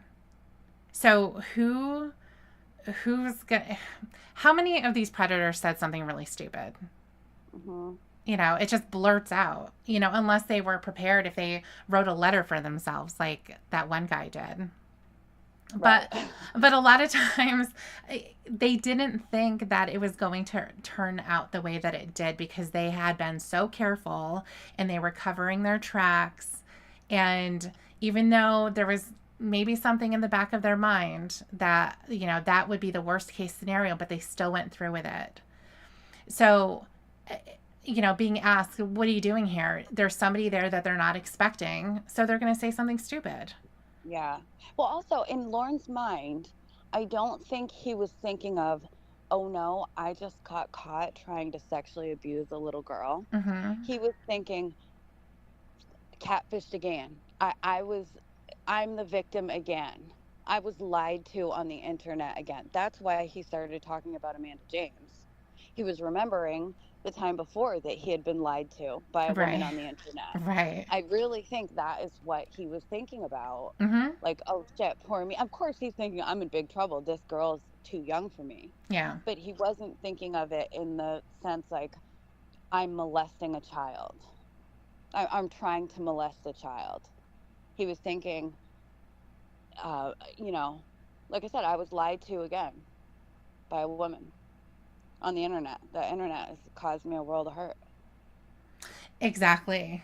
I got to Yeah. stay out of chat rooms. Right. And that's what makes that response so funny too, because you're like, what are you talking about? Hmm. It's like, say you were lied to on the internet and that put you here today? Yeah, Yeah. I think he was. I mean, of course, it doesn't make sense. They have nothing to do with each other, but he was feeling bad for himself. Of course, yeah. Thinking like, oh no, it happened again. Mm-hmm. Why are people so mean? They're going to keep lying to me. These women keep Yeah. lying to me. I Amanda know. James, I sent her money. I gave her Dale Earnhardt Jr. stuff. And Kayla, she lied to me, but she set me up in a sting. That's right. Yeah, that's right. That's what I think. I mean, and like I said, I guess the main point is that these relationships are so complicated. Mm-hmm. Um, some stranger grabs you off the street and rapes you. It's easy to say, I never want to look at that person again. I never want to see them. Mm-hmm. You have no other relationship besides that, violent, horrible violation. Yeah. But when it's your family member, there's a whole other relationship with them too. Of course, yeah. And there's the grooming that's involved as Right. well. I was just about to say that too. It becomes normalized, Mm-hmm. especially with, I think, and we've talked about this before, I think Mama Gwen was the kind of mother to, this is just speculation. I have no proof of this, obviously, but I feel like she was the kind of mother to maybe just kind of push things under the rug a little bit. Mm-hmm. Maybe if she did get, have a hint, see something troubling about maybe something her boys were doing, I I feel like she would be the kind of mother to just kind of sweep it under the rug. Don't do that again. You better not. And then Yeah, it you could just be, kind of sure. forget. Just kind of for like it's normalized. It's not such a big deal. Mm-hmm. You know what I mean? That's kind of it's part of the grooming. Um, so yeah, and as it goes with Darian, he groomed Donnie, Yeah. and I don't think that is an uncommon thing for people to go back to their abusers for Mm-hmm. one reason or another. Yeah. I don't know the psychology behind it. Maybe some people feel like they deserve it to be abused. It fucks with your trauma, like that fucks with your psyche so bad. It's just like when people are sexually assaulted and then you would think, right, that they would recoil at the thought of sex. They wouldn't want anyone to touch them. Mm-hmm. That's a but that's often not the reaction at all. It's quite the opposite. And they're Yeah. hypersexual. Yeah. It's counterintuitive. Hmm. And that's why it doesn't make sense, to a lot of Right. people. So, yeah, it's all sad. It's all It is. sad. It makes Yeah. you feel bad. You just feel bad watching it. Yeah. I mean, obviously, you feel bad for people who have been through that, but I mean, it just makes you feel bad about the world after watching something like that. It's dangerous. Hmm. I think about that sometimes too, especially, with the stuff that I follow, the cases that I watch all the time and Hmm. um just imagining, wow, there's awful, awful people in this world. And I'm so blessed to and lucky, I would say, to not have crossed them. Right. Not to have had the kinds of parents that you see going to prison for the rest of their life because they murdered their children. or have, there's a, poor kids, you see pictures of them, smiling in a photo, but what's happening to them behind closed doors because now they're dead and the whole Right. story is coming out. Yeah, it is incredibly dangerous. And it doesn't feel good to think. It's like, wow, I don't ever want to leave my house. Uh-huh. Because you don't know. You could go to the grocery store and you're walking around with people who are homicidal, Right. and you have no idea. You just don't know. Well, I think what is just as scary as the fact that there are people like Darian who want to hurt other people, it's just as scary to think about what that does to a person, like what that does Mm-hmm. to your brain and Yeah. to your psyche in general, and how it destroys, it can destroy you, and Yeah. it's like irreparable. Yeah. Yeah. No, absolutely. It is. It is. In ways that are, the shame and guilt. So many victims feel so ashamed and so guilty for thinking, and it's not their fault, but you cannot convince them otherwise. They'll feel like that forever. They'll feel dirty, and like I said, like they deserve it. Yeah. Yeah. It's something that becomes ingrained. It's one of those things that just keeps coming back, becomes like a core belief. Right. And also, Yeah. I was just thinking about, because this whole thing with P. Diddy is coming around, Mhm. with his exposure and stuff like that. And an indictment may be coming soon, by the way. Mhm. Um, but I saw a story, there was a video that had come out that he had beat up his girlfriend. And Yeah, it I was and it saw was in that. video. Yeah, I didn't watch the video because I couldn't. It's not good for No, sure. yeah, I imagined. I mean, based on the reaction and all of that, but I just personally didn't watch it. Um, Gosh. but the thing is and people like Darian and P Diddy and Weinstein and Cosby and all of that, there always seems to be people that know. Mhm. R. Kelly, another one. They know what's Yeah. going on. And that's an interesting thing, too. I would be really curious. Now, what made me think of this was I saw an article um, of the reputable TMZ, where I get most of my Yeah. news. There was a woman who was, I believe, a makeup artist for P Diddy and that woman Cassie for a long time. She knew. Mhm. She knew what was happening, and she never said anything. Yeah, R. Kelly was married to Aaliyah when she was 15 years old. Mm-hmm. Everyone knew that.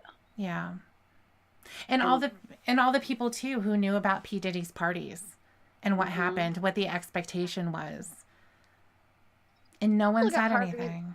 Yeah, look at Harvey Weinstein, same thing. Yeah.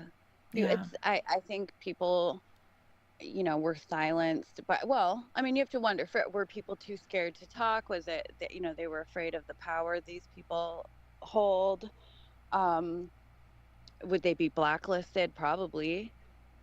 Or I don't know, are they um complicit? Do they think it's okay too? Yeah, I think it has more to do with fear for themselves. Not wanting to make waves. Hmm. Um, wanting to keep their job. Hmm. I think that has something to do with it too. But it's disturbing, to imagine people knowing and not saying anything. But that happens all the time. Yeah, again, like I said, maybe some people see that as just the cost of fame. You Yeah. either have horrible things happen to you, or horrible things are happening to other people and you keep your mouth Mm-hmm. shut Yeah. because there's a big reward for keeping quiet and letting predatory people have their way. Yeah. I had watched a I wouldn't call it a documentary, but it was a story on YouTube about Wendy Williams. Mhm. And her run-in with P. Diddy when she was starting to say things about him that he didn't like, and he basically destroyed her career. He got her Yeah. thrown off of the radio because she was on a really popular radio show. And obviously, she went on to be on TV and everything like that. And they had some type of a reunion, where they tried to play nice, but he wasn't playing nice Yeah. at all, but he made a lot of threats. And I think that's what it all comes down to is fear. Mhm. Yeah. Ugh. So, anyway, do you want to talk about what happened after the show? Yes. So, from what I saw, I haven't been able to watch as much stuff as I would like to. Because my question immediately after watching it, well, okay, so first I watched the interview with Piers Morgan because Mm-hmm. the internet went crazy and everybody wanted to know who the real Martha is, of course. So they found her in like a second, and her name is Fiona something. Mm-hmm. Fiona Harvey. She Yes, she bears quite a resemblance to the actress who played Martha. They're both, they're the same size. They both are Scottish. Um, she's a lawyer. Mm-hmm. That part is true. So she appeared on Piers Morgan to defend herself, and she basically said, she was defamed, and she did know Richard, the creator of Baby Reindeer, and the main character. She did know him for a brief time, 2 or 3 months. She did meet him in the bar that he worked at, but he never gave her a cup of tea for free, like he said. She never stalked him. She sent him a handful of emails, a handful of tweets at him, and one letter, basically. Mm-hmm. And she kept insisting that she had not watched the show, but she clearly did. She Yes. knew she knew, scenes and things from the show. Um, like there was one point where Piers said, "So he never gave you a cup of tea?" And she said, "No, no, you never get anything for free." Like if she hadn't watched the show, she'd be like, "What the fuck are you talking about? What do you mean?" Like, and he hadn't given her a cup of tea. She'd be like, "A cup of tea? Well, what?" She wouldn't know what that was about. She obviously Right. Right. Yeah, that oh, was funny. Because she knew all the details. And I mean the thing is too, if someone made a show about you, and if you knew that because she was aware, hmm wouldn't you watch it? absolutely, of course, yeah. And if you weren't gonna watch it, you're not gonna go on fucking Piers Morgan to talk about it. Like, if you're not going to watch it and you don't want anything to do with it, then that's it. You're not gonna Right. have anything to do with any of it. How silly to go on Piers Morgan to defend yourself against, and you don't even know what the allegations are because you Right. didn't watch the show. Yeah, exactly. So she just Exactly. really pointlessly proved herself to be a liar there, and that doesn't look good. Because when I first started watching, I like wanted to be convinced by her because it's television, it's Netflix, so I'm like they exaggerate, they must have exaggerated this. Well, It's sure. a TV show. They Right. dramatized it, like, maybe she was a little obsessive, but not like to in the extent of the show. No way. Mm-hmm. um so I went into it trying to believe her, to some extent at least, but she kept just proving herself to be a liar. There's one point where she says she has a photographic memory, but then she can't remember things. Yeah. Um, Piers said, "Did you go to his house? Did you ever, like, he said you would sit outside his house, for days and weeks." And she said, "No, I don't even know where he lives." But she had also said that she had sent him a letter, like Mm-hmm. a letter in the mail. Like, where did you send it then? How Right. did you know where to send it if you didn't know where he lived? Um, and little things like that, like, how many emails did you send him? Oh, just a handful. And then, oh, maybe 10. And then they found tweets. She had tweeted at him like 18 times or Yeah. something. Things like that. Um, that it just made it look like she was lying. But I would think that, I mean, so Martha went to jail. She has a criminal record from going to jail. So I would think it'd be real easy to prove that. Did this woman go to jail? Can't, but I don't, maybe it's different in the UK. You know, in the United States, we can find that information. We Yeah. have the Freedom of Information Act. So we can know that. Maybe it's different in the UK. Because I would think that Piers and his team would look into that. Right. Exactly. And I believe that they did, because I saw a little bit of a follow up video where he had some people on a panel. Hmm. And at that point, that video had been posted within the last week or so. And at that point, they still hadn't found anything. Hmm. So, I'm not sure on that part. Now, I know that with Netflix and something that's dramatized, and even if it says that it's a true story, I mean, everything has to be scrutinized. Everything has to be.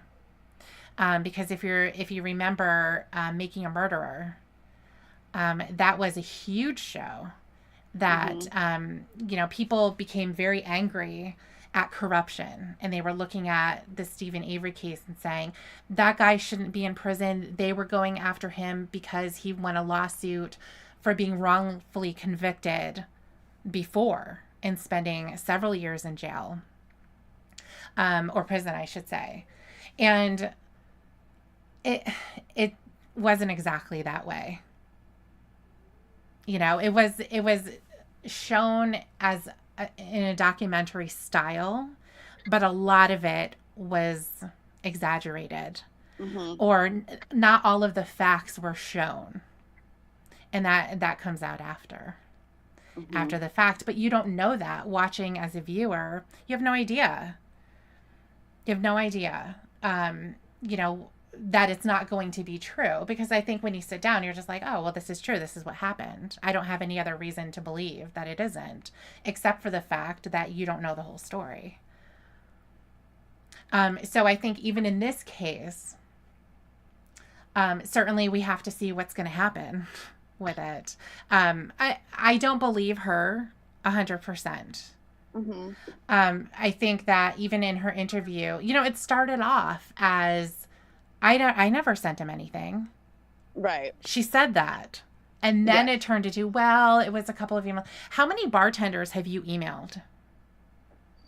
Well, Oh, you have to think about it? Okay, AJ has a few then. a couple. I mean, but only like 10 times. Definitely not Definitely not 41,000. 41,000. Yeah. Maybe like Um, 100. No, I mean, obviously, I've never emailed any, but she, little things keep coming out. Like she said, she has 6 email addresses, and she has mhm. several phones, and they're like older phones, Yeah. not smartphones, not iPhones. And in the show, remember when he went to her house, he opened up a drawer, and it was full of a bunch of like old Nokia cell phones. Yeah. And she was sending him messages from an older device and trying to pretend that it was from a smartphone, from her iPhone, an iPhone. She was Um, doing it from a texting app. Like on uh, she would get on her laptop. oh, I see. Okay, Yeah. That's where those were coming from. I see. But yeah, so it started off by her saying, I never sent him anything. And then, oh, yeah, there's just a handful of emails. And oh, yeah, there was banter. It was just all Yeah, the banter. tweets that were like, I need you to hang my curtains tonight. And she's like, oh, it was a joke. It was a joke. And it's like, well, it's not looking good for you there, It's Martha. not, no. And the thing is, too, one of her arguments was how could anybody send 41,000 emails? Hmm. She was sending one sentence at a time. It Right. wasn't like she was drafting emails like a Hmm. full message. She was sending, one-liners, two-liners. And she was just Well, they were going constantly, just like texting. right. Well, and Piers asked her, he said, well, uh, Richard said that he has something like 300, I could be wrong, a large number of voicemails from her. Yes. And he said, if he has your voice on his voicemails, that kind of proves. And she said, well, no, he could have been taping me in the bar. He could have Right. been taping me. Instead of just saying, absolutely not. He does not have voicemails from me. It didn't happen. Mm-hmm. There's no way. Because he taped her in the bar. Like, come on. What would the point be? So he could later frame her and to make a Netflix series out of his stalker. I mean, no, it's Yeah. silly. Yeah. Of course, there's no point. But Wes is in the chat. He said Netflix. Where did he go? Netflix says they have verified every email and text and I, everything. yeah. I mean, they went in front of Parliament and said Oh, they did? they did.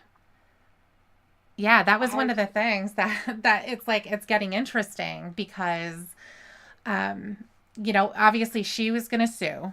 That's a given. I hope she goes for $80 million because why yeah. not? But yeah, she's going to sue Netflix and she's going to sue GAD as well for defamation.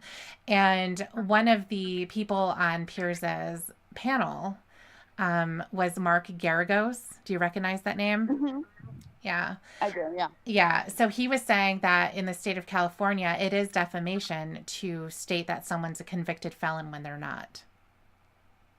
Okay. So I don't know. I just don't know. I mean, I don't believe her either. I feel like it's possible the story is somewhere in the middle. Yeah. I don't know that she's actually an attorney. I know that she graduated with a law degree. hmm And she actually did get one job that they talked about where the woman who was her boss was saying that she was harassing her too. Yeah. She fired her like 2 days later or something, Yeah. Yeah. and then was harassing her. Right. So I don't know. And of course, having multiple email addresses and having multiple phones, I think is really, the big deal. I mean, let's see. So for myself, I have 3 different emails. I have one for this channel, I have my personal one, and I have one for work. Yeah. Me So too. yeah, so you're not going to have just, a singular email, but the phones though, you're going to have multiple. And the excuse that she gave for having multiple phones, one for her utilities. Like, what are you doing with Yeah. utilities that you need a specific phone for that? I thought she meant that's for like when bill collectors come calling. I mean, it could be. You But then use that phone wouldn't you use that for that. phone for everything then? I mean, any type of financial situation where maybe you're either renting or using the utilities or credit cards. So yeah, I mean that does make sense, but then in that case, why do you need 6 of them? Right. That doesn't explain six. That Mm-hmm. explains two. It's like having, somebody has a personal phone and a work phone. Mm-hmm. That makes sense. Oh, Okay. sure, absolutely. Yeah. But six? Yeah, and she couldn't really explain either why she had those. hmm It was almost like nonchalant, like, "Oh yeah, yeah, it's no problem." And all of her Yeah. technology's old. I find that weird too. hmm What? Yeah, there's something up. Something fishy with Something's Fiona. fishy, yeah. And so if it came down to her saying, "Well, there's no way that I could send 41,000 emails." Well, like we said, she was sending one line at a time. So there was also a woman, I don't know if you remember hearing about this. There was a woman who went on a date with a man and she sent him something like 50,000 text messages within the course of like a couple days. They were just Oh, wow. constant. Yeah, they were constant. It was in Oh, Scottsdale, I'm sure it's Arizona. possible. Yeah. Yeah, right. So you have somebody who's just firing away, then yeah, you could do it, hmm you know. Well, and you have to wonder, does she really think that it wasn't 41,000? Maybe in her, she's obviously Right. She didn't if count there's them. yeah, and if there's truth to the story, then she's fucked up. She is Mhm. mentally unwell. Yeah. Maybe in her mind, she doesn't think she sent for it because that's what she just kept saying. It was not 41,000. It was not 41,000. No, mm-mm. I'm Right. sure she knows it's more than 10, but maybe she genuinely doesn't feel like, it was to that extent. Or Because, like you said, maybe she feels like they're not going to be able to track that. possibly, or if the story is true, then she's just a crazy person who lies. I was thinking the other night because I've been listening to Letitia Stalk, like Mhm. like obsessively, and I've been listening to her phone calls with her husband after her stepson went missing because she killed him.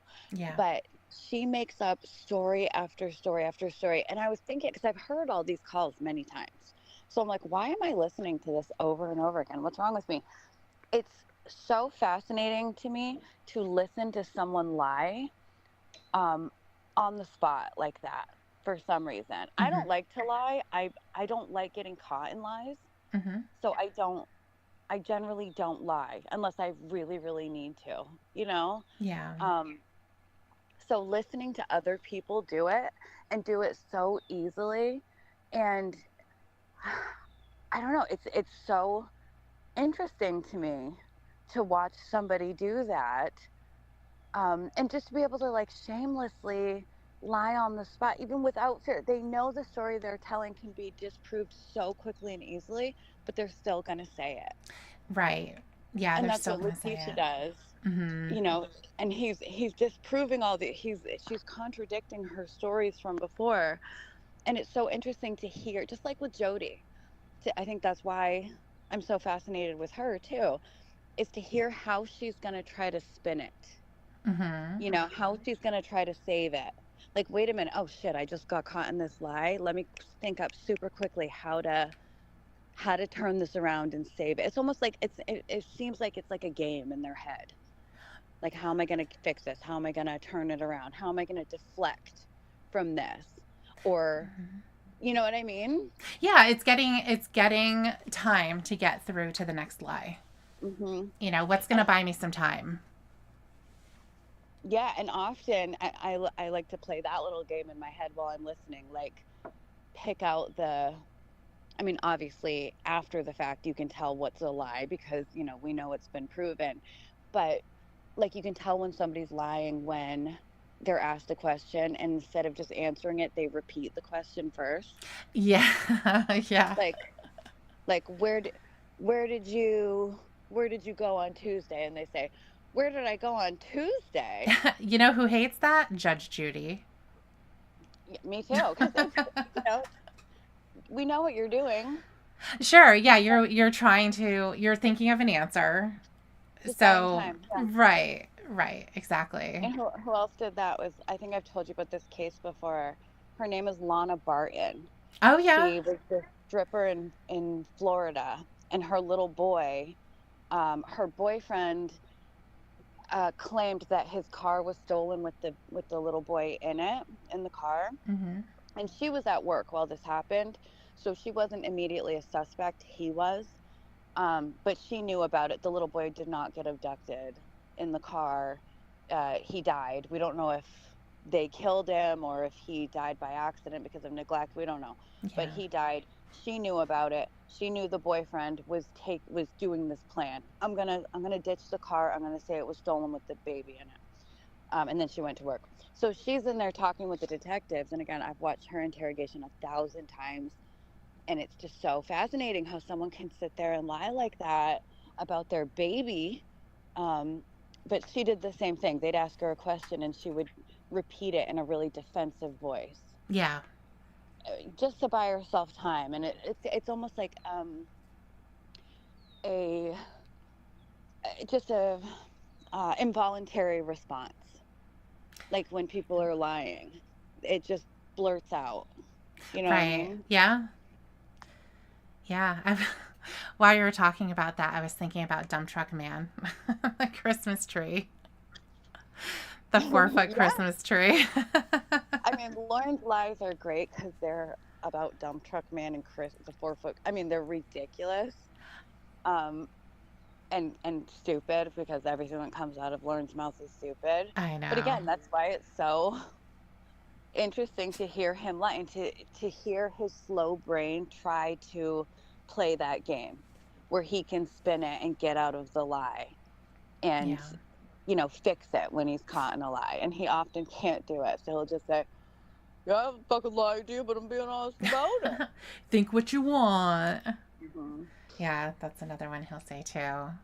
But yeah, it was really interesting to see her explain away everything. Like, oh, it's no big deal.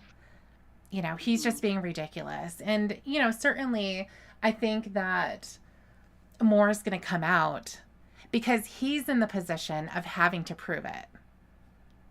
Certainly, if Right. this goes to court, he's going to have to. She doesn't have to defend herself against something that didn't happen. She doesn't have to prove something didn't happen. He has to Mm-hmm. prove it. But if he can, that's what's I so crazy know. about her going on Piers Morgan. These are things that are very, very easy to prove. And that's what he kept telling her. Mm-hmm. He Yeah, I kept know. telling her that. And it's an interesting interview, and I'll put a link to that in the description if no one has seen it yet. But it's an interesting one because you can tell that he's really trying to say, "Are you sure? Are you sure about that?" Mm-hmm. He's saying that this is true. So are you sure? Because I don't really believe you. Is kind of the feeling, and saying like, I don't know, but here are these allegations. What I thought was funny though was when he was talking about how the actress was so similar to her. Yes, I don't think so. Oh, that's not. What'd she say? That's not a compliment. Right. Like, that's And not nice. well, it's funny because he didn't want to come right out and say that they're the same Yeah. size. Right. He was like, well, you're Hmm. both Scottish people, speaking people. Right. It's like, really, Oh, that's all that you have to go with? yeah. We know what you're talking about, Pierce. Yeah, but he didn't come right out and say that. Hmm. There was one point where she was like, she said she had not seen the actress, but then she went on to describe the actress, say her name and her age, Right, and exactly. say that she didn't think they looked alike. Right. Yeah. Like, how do you haven't seen her? You just said you haven't seen the actress. But there was also a point where she said um, she watched, or Piers played like a clip Hmm. of an interview with the actress, and she said she doesn't even sound Scottish, and he's like, well, she's not. She's an actress. Right. She's She said British. right. She Yeah. was acting. Right. And Martha. how she was saying that, the accent isn't even right. Hmm. She has a Yes, different it's accent. It's like, well, slightly different. right. Exactly. It's not completely different. And she's an actress. I mean, they can't get your clone, dummy. Right. Right. Well, she could have played the role. She should have. Could have She had the should have. two people who were involved playing the role. Well, what's really interesting. I know that would be knowing that he was the person this happened to, and then seeing him act it out. That did definitely add to the experience. I'll Yes. say, for good or bad, I don't know, but it added Yeah. to it. Yeah. But the thing is, if she is suing, so if she had just come onto the Piers Morgan and said, it's all a lie, it's bullshit, he's making it all up, he was the one obsessed with me, then Richard doesn't have to respond to that. And, Mhm. and maybe he wouldn't respond with like, no, look, these are the emails, I'm going to show proof. Mhm. Maybe he would just, like, he won. He has a really successful show. Like, his career is just kicking off. Like, he's cool, he's fine. Yeah. But if she sues him, then he does have to provide that proof. Yes. Like, she's doing this. If she really did do that and she's trying to sue, she is hurting herself right now. Yeah. I mean, I think sometimes though with people there's people who will deny it when they're on video doing it. Hmm. So I think that at this point she may think that they can't trace everything. You're telling me there's 41,000 emails? I bet you there's not. Yeah. I think it Actually, could be yeah, that. there were 29,000, so therefore defamation. Right, and $80 those million, weren't. please. Yeah, and those weren't emails. Those were direct messages. Right. You So know, so some pay type up of a Netflix. technicality Mm-hmm. with Daily semantics. Mail, hand it on over. Mm-hmm. Yeah, yeah. So I think it'll be absolutely amazing if everything comes to light and it's like, nope, these are here they are. Here's the Yeah, voicemails that she left. it's like Lauren wanting to go to trial. Yes, exactly. Yeah. So it's certainly not something that's unique to her, Right. and it obviously um when it's obvious that it's not going to end up working out in her favor. But I also think, the same thing like with the Jody, how she thought that she was smarter than everybody. Yeah. No jury will ever convict her. I think that Mm-hmm. this is sounding a little bit like that. Like, you can't prove shit. Prove that was me. True, but Jody kind of had to. She was facing life in prison. She's facing something big. She had to kind of play her cards. This lady didn't have to do anything. She could just wait for this to pass. Like, yes, right now, I'm sure people are news outlets are reaching out to her. Mm-hmm. I'm sure she is getting shit on the internet. Just turn off your little Nokia, shut your little Right. laptop. Like, it just wait. It will pass at some point. The world's gonna get bored of Baby Reindeer pretty soon, Yeah. and then they would leave her alone. Um, so she didn't have to. She's created a much bigger shitstorm if she is, responsible for those things that he said Yeah. she did. Well, what's interesting too is that I think toward the beginning of the interview, where she's saying, I never reached out to this guy, and I only met him 2 or 3 times. That was it. Mm-hmm. Where he's saying, well, then this isn't you. Right. And Right. I mean, she Exactly. didn't really have a response to that. But, Mm-hmm. I think the reason why she had to come out and say, well, this is me. I mean, clearly she wanted to tell kind of her side of the story. I'm sure that for her personally, she's having to take a lot of shit because people will contact her. She said she's gotten death threats. I believe that. I'm sure she has. Yeah, I believe it too. I do. So things will be complicated from that perspective. Um, but I mean, he made a great point. It's like, well, then why is this you then? Maybe he's not talking about you. Yeah, exactly. I mean, Right. the thing that linked her was that people were able to find a social media post, at least one, that they Mm-hmm. used in the show. Which, just like what Pierce said, they didn't do a good job concealing her identity. They didn't. Right.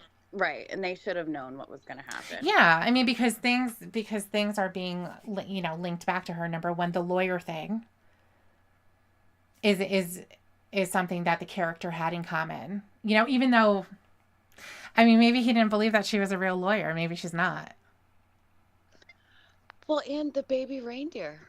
Yes, that's perfect. Yeah, excellent point. I that was something that I had remembered as well. The baby reindeer was true. Right. Yeah. We never explained.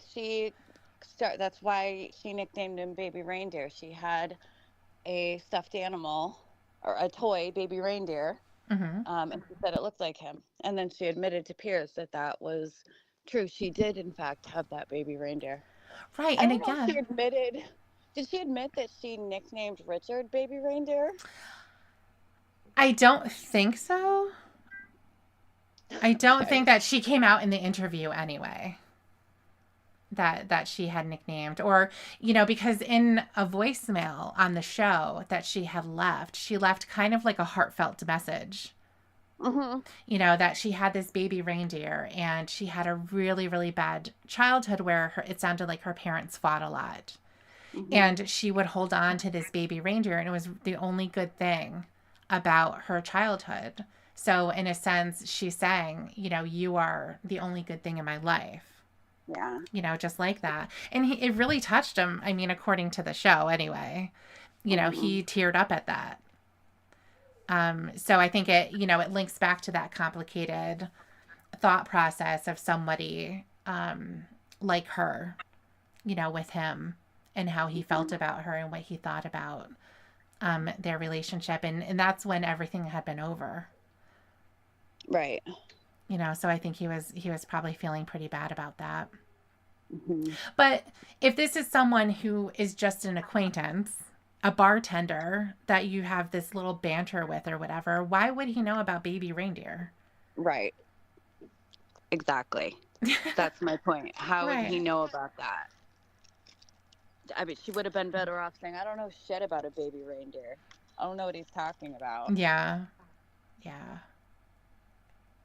But then again, I mean, she didn't watch the show, so she didn't know the whole story behind it that he I told. know. Again, if she hadn't watched the show, wouldn't she be like, how do you know about my reindeer? Like, I know. why was that even mentioned? My reindeer?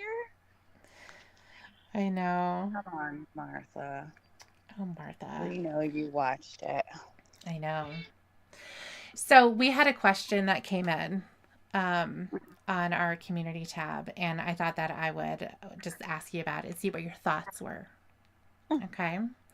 So this is from Johnny, Utah, and he said, do you think stalking is caused primarily from rejection? You never hear stories about couples where one partner suddenly gets crazy possessive of the other one.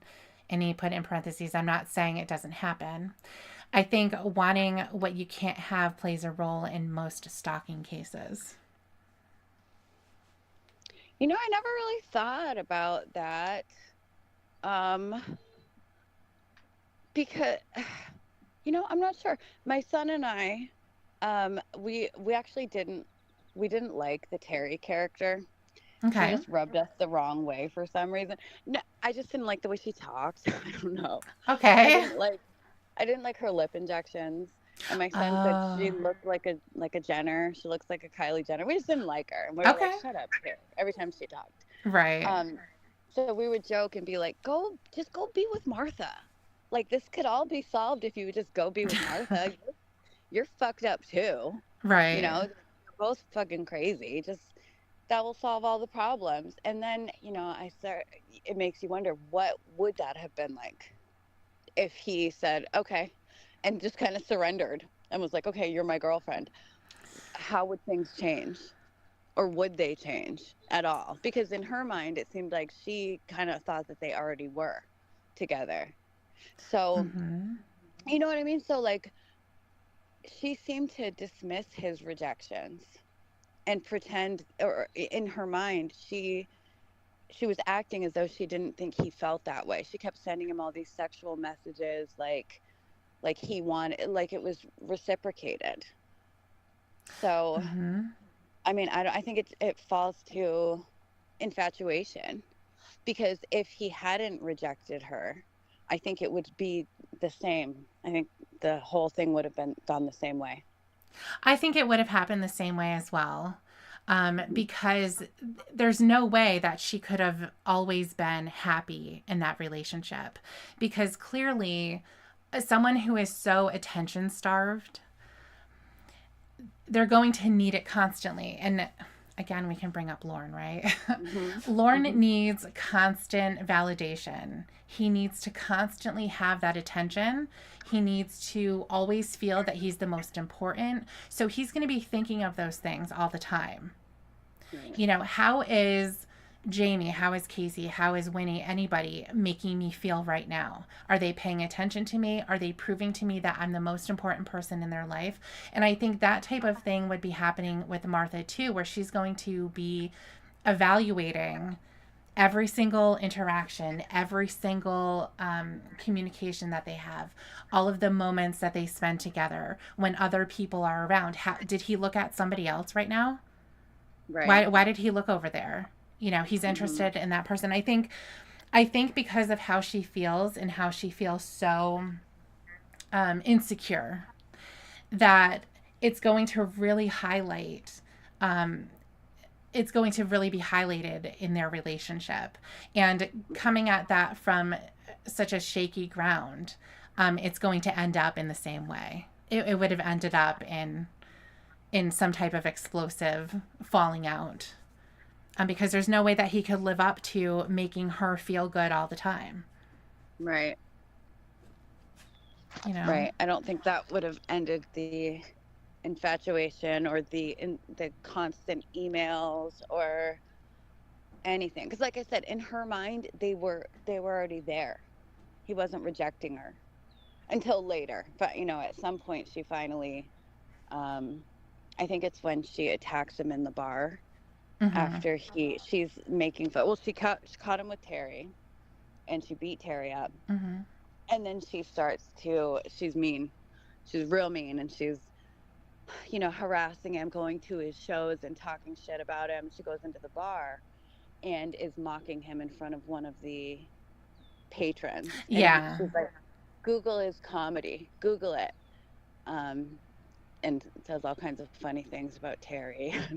um, then he gets fed up and said, how about you Google, you know, serial stalker harasses, so and so's deaf child, or whatever the headline was that he Yeah. found. And she like freaks out and attacks him and uh, It beats broke him a up with her. glass. Yeah. Yeah. She broke a glass Hmm. on his face. And Yeah. I'm sure she'll say that didn't happen either. Well, he didn't go to the police about that. True. And um, it's explained in the show because, of course, me and my son are screaming at the laptop saying, go to the cop. This is the time you go to the cops, bud. And Mm-hmm. the people at the bar were saying, you can't go to the police. We'll get shut down. We're supposed to have a manager here. We're not up to code. Mm-hmm. Like, take one for the team. Don't go to the cops. We'll buy you a drink, Yeah. basically. Yeah. And Donnie agrees. Yeah. So it is surprising to me that he wouldn't go to the cops. The same with Terry getting beat up. Why didn't she go to the cops? Maybe Donnie was fucked up, or Yeah. Richard, whatever, and he didn't report that, but why wouldn't she report that? She has no weird, relationship with Martha where she likes the attention. She just got her ass kicked. Yeah. Yeah. I don't know why. No, she didn't threaten to do that, did she? And he told her not to? I don't think so because, I mean, no, not that I can remember, but if that did happen, you'd think that would be a much bigger scene that we would both remember. Like, Right. hey, I know my stalker just beat you up, but don't go to the cops about it. I Yeah. think she'd probably be like, what? Right. Why not? Right. No, you're right. You're right. Yeah. Yeah, it is Yeah. interesting though to consider like what creates that type of scenario. And I think it can just happen so easily, because if you look at this situation, he's working in a bar and he sees Mhm. he sees somebody who's clearly upset and he's, kind of engaging with her. And he can tell that she likes him Mhm. because she's following him around like a puppy dog, you know? And he tried to let her down nicely. That didn't work. And then things escalate. So, I think that, on the side of the person who is engaging in that type of behavior, I think a lot of it comes down to control and also their ego as well. Mhm. Like, you're not going to tell me that you're not good enough for me, you're Mhm. not good enough to be with me. Like you're not going to make the decision here. Yeah. Um, so and then that's going to escalate into anger as well. And that's where things start to really get out of control because if somebody were to tell you, I don't want to talk to you anymore, don't contact me. I think that most people hopefully, would just not contact that person anymore. Why would you want to? Yeah, absolutely. That's how I would, that's all I need to hear. It would Right. make me feel really bad about myself, Hmm. like really bad about myself to ever beg or try to convince somebody to be with me. Yeah. Even if I could talk them into it, I would not be happy because I would know that I had to literally convince them to be with me. Like, who wants to be with someone who doesn't want to be with you? Hmm. Um, I would just feel like such shit about myself, and Yeah. I think I would feel really resentful of that person that I had to beg or convince or argue for them to be. There's no winning. The only thing you No. can do is walk away. Even if you even if you get what you want and you're in the relationship, it's ruined. It's no good anymore. Yeah. Your only option is to end it, in my opinion. No, I agree. I mean, who would want to be with somebody who doesn't want to be with them? Lauren, Well, I know, but if you're on the phone, then when it comes time to break up, it's you don't want this either as he's well, crying. yeah, I mean, look at Ramona, for example. He literally begged her, "Give Yeah. me the chance. We deserve this three." Look at Debbie. Mhm. I deserve a chance. Give me a chance for hours. Yeah. And Debbie straight up, "No, I don't want to. I don't want to be with you. I'm not attracted to you." Mhm. And he still wanted. If at the end of it, Debbie had said, or Ramona had said, "Okay, fine, I'll give you fine, Lauren, just stop crying. I'll give you a chance." Okay, he'd be happy with that. Oh yeah, absolutely. Yeah. That would be winning for him. Yeah. Yeah.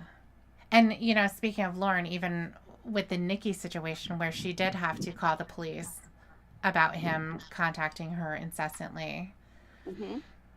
um, he was talking badly about her after the fact, how he wasn't attracted to her. She had black teeth, right, because she was Hmm. a drug abuser. But yet he still was going after her. He threatened to burn her things. And he wouldn't stop. He's not going to He stop. he took out a loan to give. She wanted money. He knew that. Yeah. He took out a loan to give her all this money to get her an apartment. To get, I don't even know if he had his own home at the time. Like, he Good might have been question. living in that shack that he built in his sister's driveway Oh at my that time. God. Like, I hope so. I hope so too. Let's make that So he took, true. yeah, I think it's true. So he took out a loan to get her a home where he wasn't even fucking welcome. I mean, Well, I'm guessing he wasn't. I don't know if maybe he was, well, but that's not the way that he imagined it either. He thought he I was know that. creating a home for them altogether. Yeah, her and her kids that had been taken away. Uh-huh. Like, she's gonna get them back if she lives with a pedophile, a convicted fucking pedophile Well, on I the mean, sex he's on the offender registry. he's on the registry. That's it.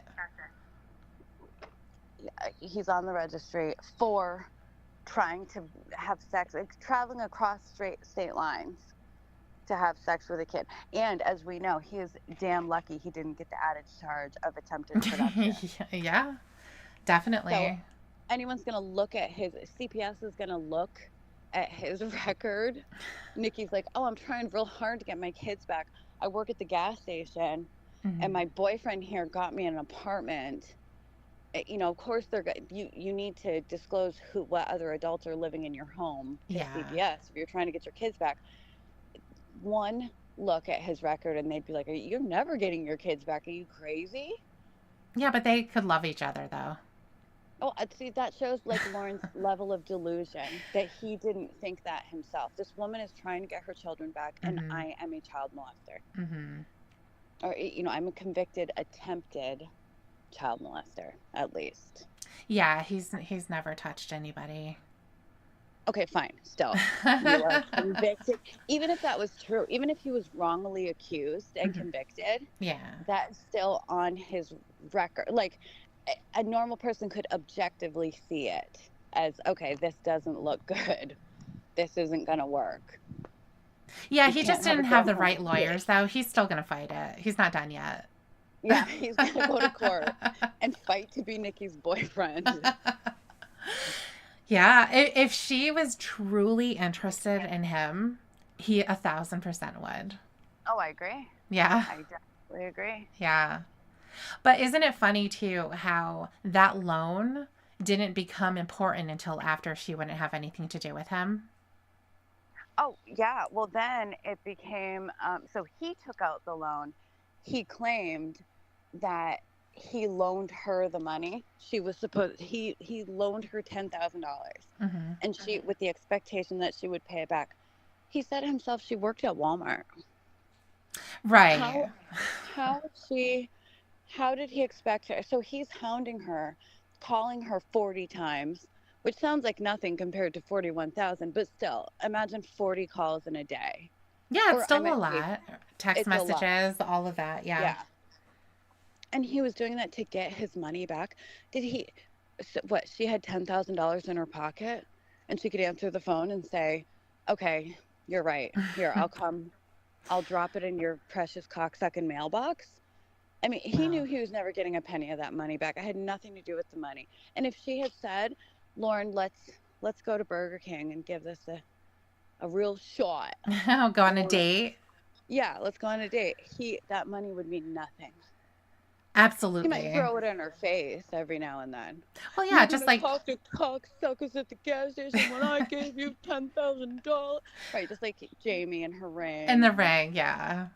Yeah. Everything else, anything that he's done for someone comes at a cost. Hmm. Yeah. Yeah.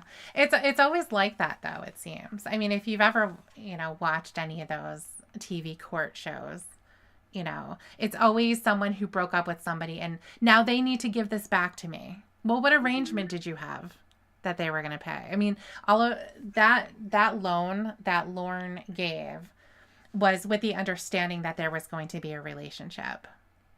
Yes, That's why he absolutely. did it. He's not going to do Of that just course. for anybody. There was no arrangement for him to, or for her to pay him back. No. No. I mean, that could have been something that was said. She could have even said that. Like, oh, I'll pay you back. But there was never any arrangement that was Hmm. made, and that's always what it is. When there's a breakup, the pettiness comes out. Hmm. I paid that. That's mine. You can't take that. I bought Yeah. that with my own money. So, but it came out of their relationship. That's why the thing existed. So just like this loan, which was a really stupid thing to do, but Lauren gets blinded by love. What can you say? Lauren is stupid. Lauren is really stupid.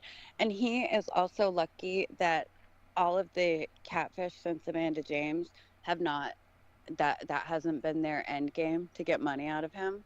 Yeah. Not that he has money to give, but Hmm. I think he would give whatever he had. Yeah, there was I had seen actually recently that show Catfish.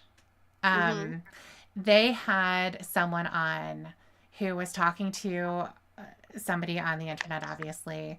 And he was sending the money. He was close to being evicted. Like he didn't have money to, pay his rent. He was living paycheck to paycheck. And this person who was essentially catfishing him for the purposes of getting money. She was trying to do that with a lot of different people. Um, she was just taking his money so that she didn't have to work and all of that.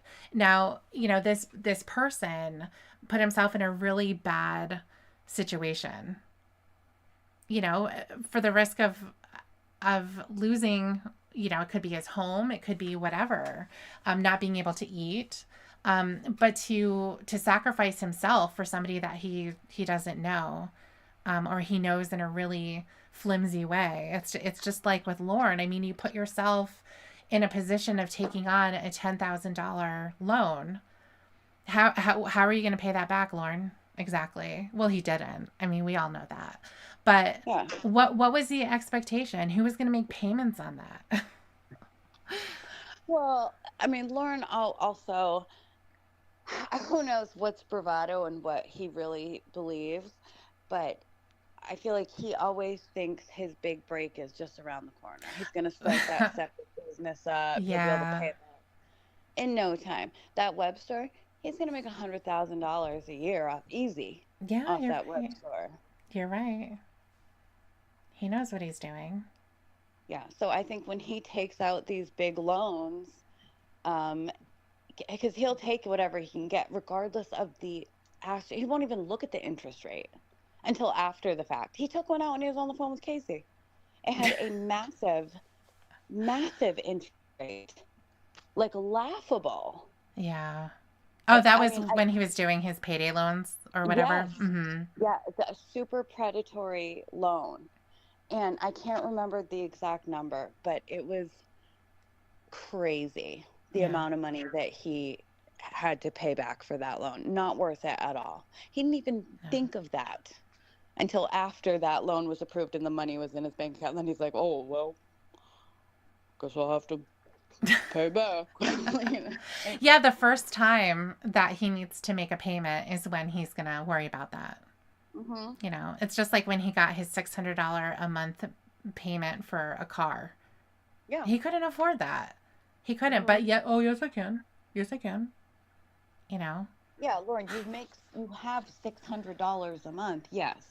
So technically, you could pay for that vehicle, but you also have your electric bill. You have to buy food. You have to buy gas. You have to there are other things. If that was all you had to pay for, then sure, you have 600. But that's not how it works. No, no. And he missed the first payment. Well, of course you did. Of course you did. The very first payment he was supposed to make, he had to make arrangements with them in order for him to add that amount over a couple of months so he could pay that back. It's like, really, dude? I mean, of course, of course that's what's going to happen. But But that kind of stuff also doesn't keep him up at night. no, not Most at all. people are terrified. I can't if I don't pay my bills, I won't have a home. I won't have electricity. I won't have, whatever it is. Mm-hmm. But he doesn't have to pay rent. So he's got the trailer. He knows he doesn't have to worry about that. He does have to worry about paying taxes. But it takes a long time, I think, for them to seize a property for non-payment of taxes. You have to really rack up a big bill. Yeah, well, he does have a tax lien right Oh, he now. does? Yeah. Right, but for them to actually Oh, to go to an auction? right, to actually take it. I know people who have I had an uncle who had he's kind of crazy and he forgot you have to pay taxes, I guess. We love a crazy uncle. He's super crazy. Yeah, he didn't pay property taxes for a long time. He owed, I don't know, 15 grand or something. Oh my gosh. Yeah, and he still has that house. Still his. They didn't take it. Well, they work with him pretty good. They work with him pretty good. Yeah, I guess so. Wow. Wow. Actually, another family member finally gave him the money when it got to that point, though. It had taken. Uh-huh. Wow. Yeah, that's crazy. Mm-hmm. Well, do you have any final thoughts?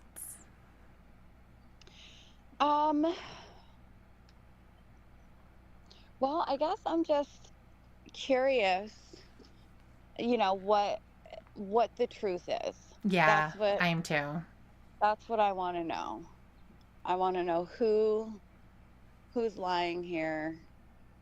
Was it exaggerated? Yeah, I want to see. I want to see the 41,000 messages, please. We can read them. You could. Yeah. You would have to do them in the accent, though. So make sure you practice. Oh, I'll have to practice. Yeah. Yeah. I would listen to the voice note. If he had 300 voice, I think they said 300. I would listen to all 300 of those. Yes. I love the accent. I think it's fantastic. It is a great accent. And she's very creative. Like I said, the way she speaks, she calls them nipple. I know. Why did Nipple. she call him Nipple? Because it's adorable. I I don't mean, I know. guess. I don't know. That's Baby very. Reindeer. She has all kinds of cute little nicknames. What else did she call him? I think there Oh, was one other thing, but I can't remember what it was exactly. I can't either. I know she made up a mean one about him. She said, "That's your new nickname." But I Nah. can't remember what it was. Yeah. Well, any of our European friends, is it calling someone nipple a normal thing? Is that a term of Well, I hope so. endearment? I hope so It is too. now. We Because can I start call using everyone nipple. Yeah. that. My dogs, my kids, There you go. my coworkers, you. Oh, thanks. I like when you call me that.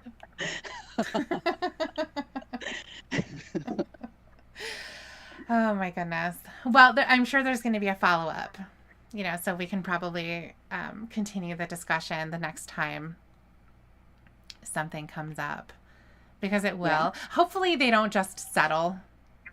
I kind of I have a feeling know. they're going to, though, Probably. honestly.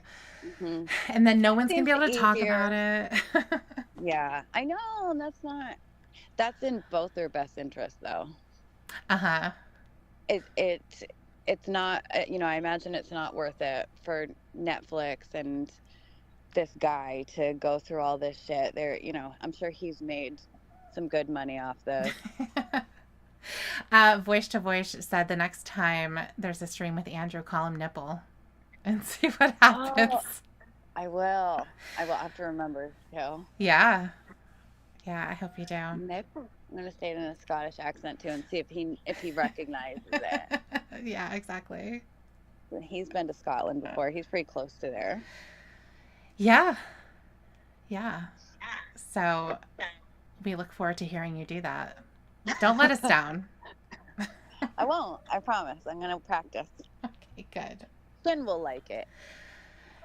Shin will like it, absolutely. Yeah. He'll be confused, though. I know. I know. Like, what did you say? Nettle? Yeah, yeah, exactly. But there can't be any explanation. You just have to call him that. Andrew will be like, what? You what? It's going to be great. Look forward to that. Yeah.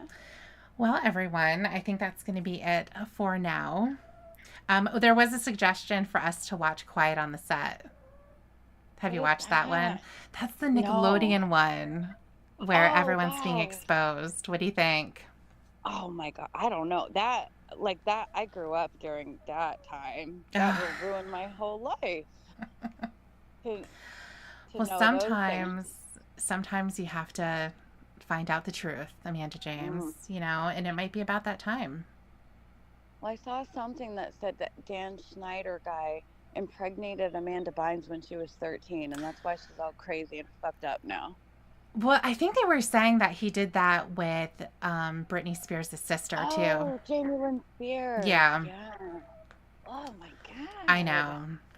I know. So we'll have to check it out, maybe. We'll think about Okay. it. Yeah. We'll add it to the list of things. But we do have something coming up next week that's going to be interesting with a decision regarding Lauren's motion.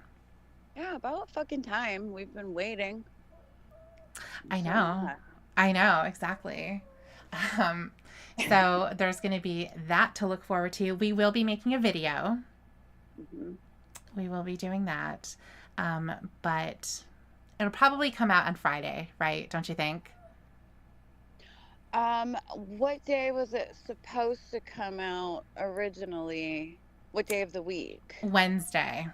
Oh, well, why are they're dragging their feet. Hopefully by Friday Well, I it'll think come by the time we out. can do a video about it. Oh, our video. I thought you Yeah. meant the response from probation. Yes. That's, Yeah. I'm assuming, yeah. So be on the lookout for that. Yeah. Stay tuned. Stay tuned. I know there's going to be so much to talk about. Hopefully. I know. We're just, hopefully it's not a dud.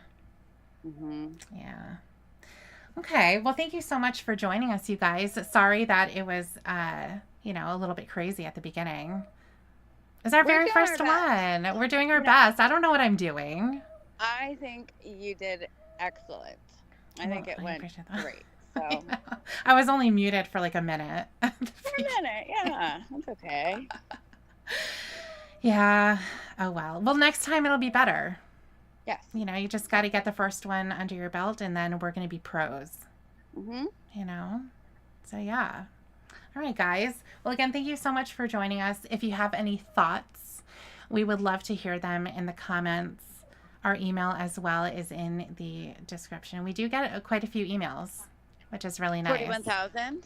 We do get 41,000, yes, and we're keeping track of who's sending all of those so that when we have our Netflix show, Yes, we're gonna we're gonna expose you. we're gonna expose you, but we're gonna say that we did our best to not not make sure that your identity was revealed. Right. So. Right. Yeah, exactly. All right, guys. Well, we will see you next time. Thank you again and take care.